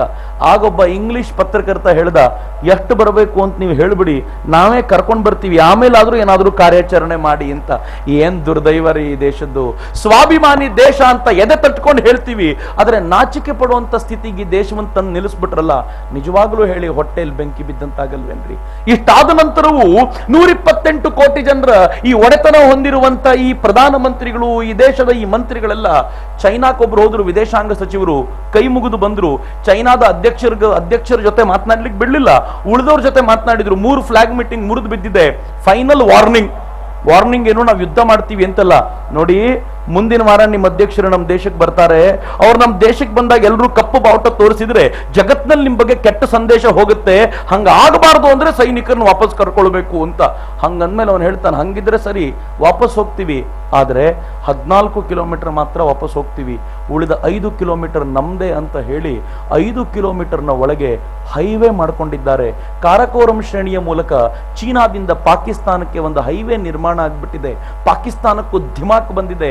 ಭಾರತ ಪಾಕಿಸ್ತಾನ ಯುದ್ಧ ಆದ್ರೆ ಇನ್ನು ಮುಂದೆ ಚೀನಾದ ಶಸ್ತ್ರಗಳು ಕೂಡ ಕ್ಷಣಾರ್ಧದಲ್ಲಿ ಪಾಕಿಸ್ತಾನಕ್ಕೆ ಸೇರುತ್ತೆ ಅನ್ನುವಂತ ಧೈರ್ಯದಿಂದ ನಮ್ಮ ಮೇಲೆ ದಾಳಿ ಮಾಡ್ಲಿಕ್ಕೆ ತಯಾರಾಗಿದೆ. ಏನೆಲ್ಲ ಆಗೋಯ್ತ್ರಿ 9 ವರ್ಷಗಳಲ್ಲಿ. ಇನ್ನೂ ಕಾಂಗ್ರೆಸ್ಸಿನ ಕೈಗೆ ಅಧಿಕಾರ ಕೊಡಬೇಕು ಅನ್ಸತ್ತಾ? ನಾನು ತುಂಬಾ ನೋವಿನಿಂದ ಕೇಳ್ಕೊಳ್ತಿರೋ ಪ್ರಶ್ನೆ, ಏನ್ ಬೇಕಿದ್ರು ಮಾಡ್ಬೋದು, ಇದಕ್ಕೆ ನಾನೇನು ಹೇಳಬೇಕಾದ ಪರಿಸ್ಥಿತಿ ಇಲ್ಲ. ಪಾಕಿಸ್ತಾನ ಚೀನಾ ಬಿಡಿ, ಪಕ್ಕದ ಮೈನ್ಮಾರ್ ಜುಜುಬಿ ರಾಷ್ಟ್ರ ನಮ್ಮ ಎದುರುಗಡೆ ನಮ್ಮ ದೇಶದ ಗಡಿ ಒಳಗೆ ಬಂದು ಅದು ಹೇಳುತ್ತೆ, ಇದು ನಮ್ಮ ಭಾಗ, ನೀವು ಅತಿಕ್ರಮಣ ಮಾಡಿದ್ದೀರಿ, ಹೊರಗೆ ಹೋಗಿ ಅಂತ ನಮ್ಮನ್ನು ಕೇಳುತ್ತೆ. ನಾವು ಸುಮ್ಮನೆ ನಿಂತ್ಕೊಳ್ಳೋಂಥ ಪರಿಸ್ಥಿತಿ ಬಂತಲ್ಲ. ಇದಕ್ಕೆ ವಿಪರೀತವಾಗಿ ಈ ದೇಶದಲ್ಲಿ ಒಬ್ಬ ನಾಯಕ ಇದ್ದಾನೆ, ಮಾತನಾಡಿದ್ರೆ ಎಂಥ ಮಾತಾಡ್ತಾನೆ ಅಂದ್ರೆ ಖಡಕ್ಕಿನಿಂದ ಉತ್ತರ ಕೊಡ್ತಾನೆ, ಪಾಕಿಸ್ತಾನಕ್ಕೆ ಅವನು ಉತ್ತರ ಕೊಡ್ತಾನೆ. ಅಷ್ಟೇ ಅಲ್ಲದೆ ರೇವರಿಯಲ್ಲಿ ದೊಡ್ಡ ಸಭೆಯ ಮುಂದೆ ಪಾಕಿಸ್ತಾನಕ್ಕೆ ಒಂದು ಸಂದೇಶ ಕೊಡ್ತಾ ಒಬ್ಬ ನಾಯಕ ಹೇಳ್ತಾನೆ, ನೋಡು ಪಾಕಿಸ್ತಾನ, ಭಯೋತ್ಪಾದನೆ ಮಾಡಿ ಮಾಡಿ ಮಾಡಿ ಮಾಡಿ ನಿನ್ ದೆಸೆ ಹೆಂಗಾಗಿ ಹೋಗಿದೆ, ಒಂದು 20 ವರ್ಷ ಭಯೋತ್ಪಾದನೆಯನ್ನು ಪಕ್ಕಕ್ಕಿಟ್ಟು ಅಭಿವೃದ್ಧಿಯ ಕಡೆ ಗಮನ ಕೊಡು, ನಿನಗೆ ನಾವು ಸಪೋರ್ಟ್ ಮಾಡ್ತೀವಿ, ನೀನು ನಮ್ಮ ಜೊತೆ ಎತ್ತರಕ್ಕೆ ಬೆಳಿ ಅಂತ ಒಂದು ಮುತ್ಸದ್ದಿಯ ಮಾತನಾಡಿದವರು ನರೇಂದ್ರ ಮೋದಿ. ನನಗೆ ಅದಕ್ಕೆ ಅನ್ಸೋದು, ಈ ಪುಣ್ಯಾತ್ಮ ಏನಾದ್ರೂ ಪ್ರಧಾನಿ ಪಟ್ಟಕ್ಕೆ ಹೋಗಿ ಕೂತ್ಕೊಂಡ್ರೆ ಈ ದೇಶ ಸುತ್ತಮುತ್ತಲಿನ ರಾಷ್ಟ್ರಗಳೊಂದಿಗೆ ಎಂಥ ಸಂಬಂಧ ಹೊಂದಿರಬಹುದು ಅಂತ. ಆದ್ರೆ ದುರ್ದೈವ, ಈ ದೇಶದ ನಾಯಕರಿಗೆ ಈ ತರದ ಸಂಬಂಧಗಳ ಅರಿವು ಇಲ್ಲ. ನರೇಂದ್ರ ಮೋದಿನ ಕಂಡಾಗ ನನಗೆ ಬಹಳ ಖುಷಿಯಾಗೋ ರೀಸನ್ ಅದು, ಈ ನರೇಂದ್ರ ಮೋದಿ ಅನ್ನುವಂಥ ಪುಣ್ಯಾತ್ಮ ಇವತ್ತು ತಮ್ಮ ರಾಜ್ಯದಲ್ಲಿ ಎಂಥ ಅಭಿವೃದ್ಧಿ ಮಾಡಿದ್ದಾರೆ ಅಂತಂದ್ರೆ, ನರೇಂದ್ರ ಮೋದಿ ಅವರು ಅಧಿಕಾರಕ್ಕೆ ಬಂದಾಗ ಆ ರಾಜ್ಯದಲ್ಲಿ ಅನೇಕ ಕಡೆ ಪವರ್ ಸಪ್ಲೈ ಇರಲಿಲ್ಲ. ಆದ್ರೆ ನರೇಂದ್ರ ಮೋದಿ ಅಧಿಕಾರಕ್ಕೆ ಬಂದ ಕೆಲವೇ ವರ್ಷಗಳಲ್ಲಿ, ನಾನು ಲೆಕ್ಕ ಪರ್ಫೆಕ್ಟ್ ಆಗಿ ಹೇಳೋದಾದ್ರೆ 3 ವರ್ಷಗಳಲ್ಲಿ ನರೇಂದ್ರ ಮೋದಿ ಮಾಡಿದ ಮ್ಯಾಜಿಕ್ ಎಂತದ್ದು ಅಂತಂದ್ರೆ, ಹೆಚ್ಚು ಕಡಿಮೆ 75,000 ಕಿಲೋಮೀಟರ್ಗಳ ವಿದ್ಯುತ್ ತಂತಿಯನ್ನ ಎಳೆದ್ರು. ಹೆಚ್ಚು ಕಡಿಮೆ 7.5 ಲಕ್ಷ ವಿದ್ಯುತ್ ಕಂಬಗಳನ್ನ ನಡೆಸಿದ್ರು. 4,500 ಟ್ರಾನ್ಸ್ಫಾರ್ಮರ್ಗಳು ಎಲ್ಲ ಕಡೆ ಬಂದವು. ಎಂತ ಅಭಿವೃದ್ಧಿಯ ಮ್ಯಾಜಿಕ್ ಆಯ್ತು ಅಂತಂದ್ರೆ, ನರೇಂದ್ರ ಮೋದಿ ಇಡೀ ಹಳ್ಳಿಗೂ ಕರೆಂಟ್ ಅನ್ನು ಕೊಟ್ಟಿದ್ದಲ್ದೆ 24 ಅವರ್ಸ್ ಕರೆಂಟ್ ಕೊಡ್ತೀನಿ ಅಂತ ಕೊಟ್ಟ ಮಾತನ್ನ ಉಳಿಸ್ಕೊಂಡ್ರು. ಈ ಮಾತು ಕೊಡೋಕ್ಕಿಂತ ಮುಂಚೆ ನರೇಂದ್ರ ಮೋದಿ ಹೇಳಿದ್ರು, ಒಂದೇ ಒಂದು ಕಂಡೀಷನ್ ಇದೆ, ಕರೆಂಟ್ ಅನ್ನು ಯಾರು ಕದಿಯುವಂತಿಲ್ಲ ಅಂತ. ಎಲ್ಲರೂ ವಿರೋಧ ಮಾಡಿದ್ರು, ನಾವು ಕದ್ಕೊಂಡೇ ಬದುಕಿರೋದು, ಯಾಕೆಂದ್ರೆ ಇಷ್ಟು ದಿನ ನಮ್ಗೆ ಹೇಳಾಗಿತ್ತು, ನಿಮಗೆ ದುಡ್ಡು ಕೊಟ್ಟು ಪೂರೈಕೆ ಮಾಡ್ಲಿಕ್ಕೆ ಆಗೋದಿಲ್ಲ, ಕದಿರಿ ಅನ್ನೋದಕ್ಕೆ ನಮಗೆ ಪ್ರೇರೇಪಣೆ ಕೊಡ್ತಾರೆ. ಇತ್ತೀಚೆಗೆ ಈ ರಾಜ್ಯದ ಒಂದು ಪಾರ್ಟಿಯ ಅಧ್ಯಕ್ಷರು ಹೇಳಿದ್ರು, ಈ ದೇಶದಲ್ಲಿ ಯಾರ್ಯಾರೋ ಸಾಲ ತೀರಿಸದೆ ಟೋಪಿ ಹಾಕಿದ್ದಾರೆ, ಮುಸಲ್ಮಾನರು ಹಾಕ್ಲಿ ಬಿಡ್ರಿ. ನಂಗೆ ಬಹಳ ನೋವಾಗತ್ರಿ, ಮುಸಲ್ಮಾನರನ್ನ ಟೋಪಿ ಹಾಕೋರು ಎಲ್ರಿಗೂ ಅಂತ ಈ ರಾಜ್ಯದ ಅಧ್ಯಕ್ಷರು, ಒಂದು ಪಾರ್ಟಿಯ ಅಧ್ಯಕ್ಷರು ಓಪನ್ ಆಗಿ ಹೇಳ್ತಾರಲ್ಲ, ಎಲ್ಲರೂ ಟೋಪಿ ಹಾಕ್ತಾರೆ, ನೀವು ಟೋಪಿ ಹಾಕ್ರಿ ನಮಗೆ ಅಂತ ಹೇಳ್ತಾರೆ. ಹೇಳೋದ್ರ ಮೂಲಕ ಟೋಪಿ ಹಾಕುವ ಅಧಿಕಾರವನ್ನು ಕೊಡ್ತಾರೆ ಅಂತಂದ್ರೆ ಏನ್ ದೈನೇಸಿ ಸ್ಥಿತಿಗೆ ಬಂತ್ರಿ. ಆದ್ರೆ ಒಬ್ಬ ಸ್ವಾಭಿಮಾನಿ ಹೇಳ್ತಾನೆ, ನಿಮ್ಗೆ ಕದಿಲಿಕ್ಕೆ ಬಿಡಲ್ಲ, ಉಲ್ಟಾ ನಾನು ಏನ್ ಮಾಡ್ತೀನಿ ಅಂತಂದ್ರೆ ಸರ್ಕಾರಕ್ಕೆ ಕರೆಂಟ್ ಬಳಸ್ಕೊಂಡು ದುಡ್ಡು ಕೊಡಬಲ್ಲ ತಾಕತ್ತನ್ನ ನಿಮಗೆ ತುಂಬುತ್ತೀನಿ, ಯಾವ್ದು ಬೇಕು ಕೇಳಿ ಅಂತ. ಅನೇಕರು ಜೈಲಿಗೆ ಹೋದ್ರು, ಹೆಣ್ಮಕ್ಳು ಹೇಳ್ತಾರೆ, ಚಿಂತನೆ ಇಲ್ಲ, ನಾವು ದುಡ್ಡು ಕೊಡ್ತೀವಿ, 24 ಅವರ್ಸ್ ಕರೆಂಟ್ ಕೊಡಿ ನಮಗೆ ಅಂತ. ಇವತ್ತು ಗುಜರಾತಿನ ಮನೆಗೂ 24 ಗಂಟೆ ಕರೆಂಟ್ ಸಿಗುತ್ತೆ. ನಾನು ಗುಜರಾತ್ನ ಒಂದು ಅಹಮದಾಬಾದಿಗೆ ಹೋಗಿದ್ದಾಗ ಅಹಮದಾಬಾದ್ ಟ್ರೈನ್ ಇಂದ ಇಳಿದು ನನ್ನ ಮಿತ್ರರನ್ನ ಕೇಳಿದೆ, ಇಲ್ಲಿ ಪವರ್ ಕಟ್ ಎಷ್ಟೊತ್ತಿರುತ್ತೆ ಲೋಡ್ ಶೆಡ್ಡಿಂಗು ಅಂತ. ಅವ್ರು ಕೇಳಿದ್ರು, ಹಂಗಂದ್ರೆ ಅರ್ಥ ಏನು ಚಕ್ರವರ್ತಿ? ನಾನು ಕೇಳಿದ, ಲೋಡ್ ಶೆಡ್ಡಿಂಗ್ ಅಂದ್ರೆ ಏನು ಅಂತ ಗೊತ್ತಿಲ್ವಾ? ನಮ್ಮೂರಿನಲ್ಲಿ ವಾರದಲ್ಲಿ 2 ದಿನ, ದಿನದಲ್ಲಿ 1 ಗಂಟೆ ಈ ತರದೆಲ್ಲ ಲೋಡ್ ಶೆಡ್ಡಿಂಗ್ ಆಗುತ್ತಪ್ಪ. ಅವ್ರು ಹೇಳಿದ್ರು, ನಮ್ಗೆ ಗೊತ್ತೇ ಇಲ್ಲ. ಅಷ್ಟೇ ಅಲ್ಲ, ನಮ್ಮ ಮನೆಗಳಲ್ಲಿ ಸ್ಟೆಬಿಲೈಸರ್ ಇಲ್ಲ, UPS ಇಲ್ಲ, ಜನರೇಟರ್ ಅಂತೂ ದೂರದ ಮಾತು. ಅಂತ ಅದ್ಭುತವಾದ ರಾಜ್ಯ ಇಲ್ಲಿ ನಿರ್ಮಾಣ ಆಗಿದೆ ಅಂತ ಅಹಮದಾಬಾದ್ ಅಲ್ಲಿ ನಿಂತವ್ರು ಹೇಳ್ಬೇಕಾದ್ರೆ, ನನ್ನ ರಾಜ್ಯ ಯಾವಾಗಲೇ ಹಂಗಾಗೋದು ಅಂತ ಅನ್ನಿಸ್ತಿತ್ತು ನನಗೆ. ನನ್ನ ರಾಜ್ಯ ಯಾಕೆ ಹಿಂಗಾಗಲ್ಲ ಅಂತ ಯೋಚನೆ ಮಾಡ್ರಿ, ಎಂತ ಶಕ್ತಿ ತುಂಬಿದ್ರು. ಆ ಪುಣ್ಯಾತ್ಮ ಇವತ್ತು ಹೆಂಗ್ ಮಾಡಿದ್ರು ಅಂತಂದ್ರೆ, ವಿದ್ಯುತ್ ಕಳ್ಳತನವನ್ನು ತಡಿಬೇಕು ಅಂತ ಸ್ಕೂಲ್ಗಳಲ್ಲಿ ಹೋಗಿ ಮಕ್ಕಳದೇ ಒಂದು ಸೈನ್ಯ ಕಟ್ಟಿ ವಿದ್ಯುತ್ ಉಳಿಸೋದು ಹೇಗೆ ಅಂತ ಮಕ್ಕಳಿಗೆ ಹೇಳ್ಕೊಟ್ರು. ನಿಮ್ ಮನೆಯಲ್ಲಿ ಕೆಲಸ ಮಾಡು ಅಂತ ಹೇಳಿದ್ರು. ಇವತ್ತು ಎಷ್ಟು ಚೆನ್ನಾಗಿದೆ ಅಂತಂದ್ರೆ, ಹಳ್ಳಿಯ ರೈತನಿಗೆ 2 ಲೈನ್ ಇಂದ ವಿದ್ಯುತ್ ಹೋಗುತ್ತೆ. ಒಂದು ಲೈನಲ್ಲಿ 3 ಫೇಸ್ ಕರೆಂಟ್ ಹೋಗುತ್ತೆ, ಇನ್ನೊಂದು ಲೈನಲ್ಲಿ ಸಿಂಗಲ್ ಫೇಸ್ ಬರುತ್ತೆ. ಒಂದು ಗ್ರಿಡ್ ಫೇಲ್ ಆದ್ರೂ ಇನ್ನೊಂದು ಗ್ರಿಡ್ ಕೆಲಸ ಮಾಡ್ತಾನೆ ಇರುತ್ತೆ. ಉತ್ತರ ಭಾರತದಲ್ಲಿ ಒಂದು ಸಲ ಇದ್ದಕ್ಕಿದ್ದಂತೆ ಗ್ರಿಡ್ ಫೇಲ್ಯೂರ್ ಆಗಿ 19 ರಾಜ್ಯ ರಾಜ್ಯಗಳು ಕರೆಂಟ್ ಕಳ್ಕೊಂಡಾಗ ಆ ರಾಜ್ಯಗಳಲ್ಲಿ ಗುಜರಾತ್ ಇರಬೇಕಿತ್ತು. ಗುಜರಾತ್ ಇನ್ನೊಂದು ಗ್ರಿಡ್ ಮೂಲಕ ಕೆಲಸ ಮಾಡುವಂತ ಸ್ಥಿತಿ ಇದ್ದಿದ್ರಿಂದ ಗುಜರಾತ್ ಮಾತ್ರ ಹೊಳಿತಾ ಇತ್ತು, ಅನುಮಾನವೇ ಇಲ್ಲ. ಅದು ನರೇಂದ್ರ ಮೋದಿ ಅವರ ಸಾಧನೆ. ನರೇಂದ್ರ ಮೋದಿ ಅವರು ಗುಜರಾತ್ ನಲ್ಲಿ ಮುಖ್ಯಮಂತ್ರಿ ಆಗೋಕ್ಕಿಂತ ಮುಂಚೆ ಗುಜರಾತ್ ನಲ್ಲಿರುವಂತ ಪವರ್ ಕಂಪನಿ ಲಾಸ್ ನಲ್ಲಿತ್ತು. ಪ್ರತಿ ವರ್ಷ ಕಡಿಮೆ ಅಂದ್ರೂ 250-260 ಕೋಟಿ ಲಾಸ್ ನಲ್ಲಿತ್ತು. ನರೇಂದ್ರ ಮೋದಿ ಅವರು ಮುಖ್ಯಮಂತ್ರಿಯಾದ ಕೆಲವೇ ವರ್ಷಗಳಲ್ಲಿ ಆ ವಿದ್ಯುತ್ ಕಂಪನಿ ಲಾಭ ತೋರಿಸಿ 240 ಕೋಟಿ ರೂಪಾಯಿ ಲಾಭ ಮಾಡಿದ್ದಲ್ಲದೆ ವಿದ್ಯುತ್ ಎಷ್ಟು ಉಳಿಯುತ್ತೆ ಅಂತಂದ್ರೆ ಗುಜರಾತಿನಿಂದ ಇವತ್ತು 16 ರಾಜ್ಯಗಳಿಗೆ ವಿದ್ಯುತ್ ಪೂರೈಕೆ ಮಾಡಲಾಗುತ್ತೆ ರೀ. Hats off to Gujarat. ಏನ್ ಕೆಲಸ ಮಾಡಿಬಿಟ್ರು, ಎಂತ ಬುದ್ಧಿವಂತ ಪುಣ್ಯಾತ್ಮ ಅಂತಂದ್ರೆ ಇವ್ರ ಚಿಂತನೆಗಳನ್ನು ಇಮ್ಯಾಜಿನ್ ಮಾಡ್ಕೊಳ್ಳೋದು, ಜೀರ್ಣಿಸ್ಕೊಳ್ಳೋದು ಬಹಳ ಕಷ್ಟ. ನರೇಂದ್ರ ಮೋದಿ ಯೋಚನೆ ಮಾಡಿದ್ರು, ನನ್ನ ಹಳ್ಳಿ ರೈತನಿಗಿರೋದು ಎರಡೇ ಪ್ರಾಬ್ಲಮ್. ಒಂದು, ಅವನ ಜಮೀನಿಗೆ ನೀರು ಸಿಕ್ತಿಲ್ಲ. ಎರಡನೇದು, ಸಿಕ್ಕ ನೀರನ್ನ ಜಮೀನಿಗೆ ಹರಿಸ್ಲಿಕ್ಕೆ ಕರೆಂಟ್ ಇಲ್ಲ. ಕರೆಂಟ್ ಅಂತೂ ಕೊಟ್ಟೆ, ಈಗ ನೀರು ಕೊಡಬೇಕಲ್ಲ, ಹೆಂಗ್ ಮಾಡೋದು? ಅವ್ರು ಹೇಳಿದ್ರು, ಒಂದು ಒಳ್ಳೆ ಉಪಾಯ ಮಾಡ್ತೀನಿ, ನದಿಗಳನ್ನ ಕನೆಕ್ಟ್ ಮಾಡ್ತೀನಿ ಅಂತ. ನದಿಯಲ್ಲಿ ಹೆಚ್ಚುವರಿಯಾಗಿ ಸಾಗರಕ್ಕೆ ಸೇರ್ತಿದ್ದ ನೀರನ್ನ ಸ್ವಲ್ಪ ಪಥ ಬದಲಾಯಿಸಿದ್ರು. 17 ಇತರ ನದಿಗಳೊಂದಿಗೆ ಜೋಡಿಸಿದ್ರು. ಎಲ್ಲ ನದಿಗಳು ಉಜ್ಜೀವನಗೊಂಡವು. ಅಲ್ಲಲ್ಲಿ ಅಣೆಕಟ್ಟು ಕಟ್ಟಲಾಯಿತು. ನೀವು ಕೇಳಿದ್ರೆ ಆಶ್ಚರ್ಯ ಪಡ್ತೀರಿ, ಇವತ್ತು ಸಾವಿರಾರು ಹೆಕ್ಟೇರ್ ಭೂಮಿ ಗುಜರಾತ್ ನಲ್ಲಿ ಹೊಸದಾಗಿ ಕೃಷಿಗೆ ನಿರ್ಮಾಣಗೊಂಡಿದೆ. ಇವತ್ತು ಯಾವುದೇ ಹಳ್ಳಿಗ ಪಟ್ಟಣಕ್ಕೆ ಹೋಗಲ್ಲ, ಉಲ್ಟಾ ಪಟ್ಟಣದಲ್ಲಿ ಕೆಲಸ ಮಾಡೋನು ಪಾರ್ಟ್ ಟೈಮ್ ಹಳ್ಳಿಗೆ ಬಂದು ನನ್ನ ಕೃಷಿ ಭೂಮಿಯಲ್ಲಿ ಏನಾದರೂ ಬೆಳಿತೀನಿ ಅಂತ ಹೇಳಬಲ್ಲಂತ ಅದ್ಭುತವಾದ ನಿರ್ಮಾಣ ಮಾಡಿರೋದು ನರೇಂದ್ರ ಮೋದಿ.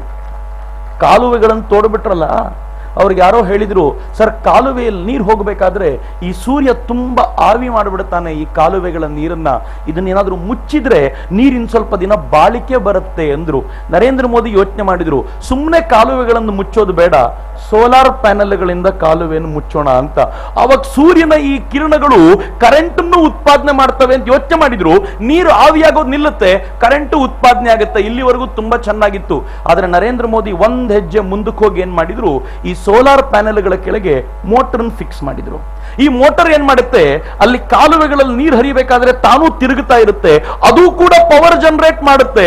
ಒಂದೊಂದು ಸೋಲಾರ್ ಪ್ಯಾನಲ್ ಎಷ್ಟು ಮಾಡಬಹುದು ಅದಕ್ಕಿಂತ ಹೆಚ್ಚು ಪವರ್ ಜನರೇಟ್ ಮಾಡೋ ಐಡಿಯಾನ ನರೇಂದ್ರ ಮೋದಿ ಕೊಟ್ಟಿದ್ದಷ್ಟೇ ಅಲ್ಲ, ಜಪಾನಿಗರು ಬಂದು ಹೇಳಿದ್ರಂತೆ, ಇಲ್ಲಿ ಯಾರೋ ಪುಣ್ಯಾತ್ಮ ನಮಗಿಂತ ಬುದ್ಧಿವಂತ ಇದಾನಲ್ಲ, ನಾವೇ ಬುದ್ಧಿವಂತರು ಅನ್ಕೊಂಡಿದ್ವಿ ಅಂತ ಜಪಾನ್ ಯೋಚನೆ ಮಾಡುತ್ತೆ. ನಿಮ್ಗೆ ಗೊತ್ತಿರಲಿ ಮಿತ್ರರೇ, ನರೇಂದ್ರ ಮೋದಿ ಅವರ ಮ್ಯಾಜಿಕ್ ಇವತ್ತು ಎಂತದ್ದು ಅಂತಂದ್ರೆ, ಇತ್ತೀಚೆಗೆ ಆನಂದ್ ಮಹೀಂದ್ರ ಕಂಪನಿಯ ಮುಖ್ಯಸ್ಥ ಆತ ಮಾತಾಡ್ತಾ ನರೇಂದ್ರ ಮೋದಿ ಅವರ ಕುರಿತಂತೆ ಹೇಳ್ತಾನೆ, ಇಷ್ಟು ದಿನ ಜಗತ್ತು ಚೈನಾ ಮಾಡೆಲ್ ಅಂತ ಮಾತಾಡ್ತಿತ್ತು, ಇನ್ ಸ್ವಲ್ಪ ದಿನ ಹೋಗ್ಲಿ ಜಗತ್ತು ಗುಜರಾತ್ ಮಾಡೆಲ್ ನ ಬಗ್ಗೆ ಮಾತನಾಡುತ್ತೆ ಅಂತ ಒಬ್ಬ ಉದ್ಯಮಿ ಹೇಳ್ತಾನೆ ಅಂತಂದ್ರೆ ನರೇಂದ್ರ ಮೋದಿ ಅವರಿಗೆ ಸಿಗಬಹುದಾದ ಕ್ರೆಡಿಟ್ ಎಂತದ್ದು ಅಂತ ಯೋಚನೆ ಮಾಡಿ.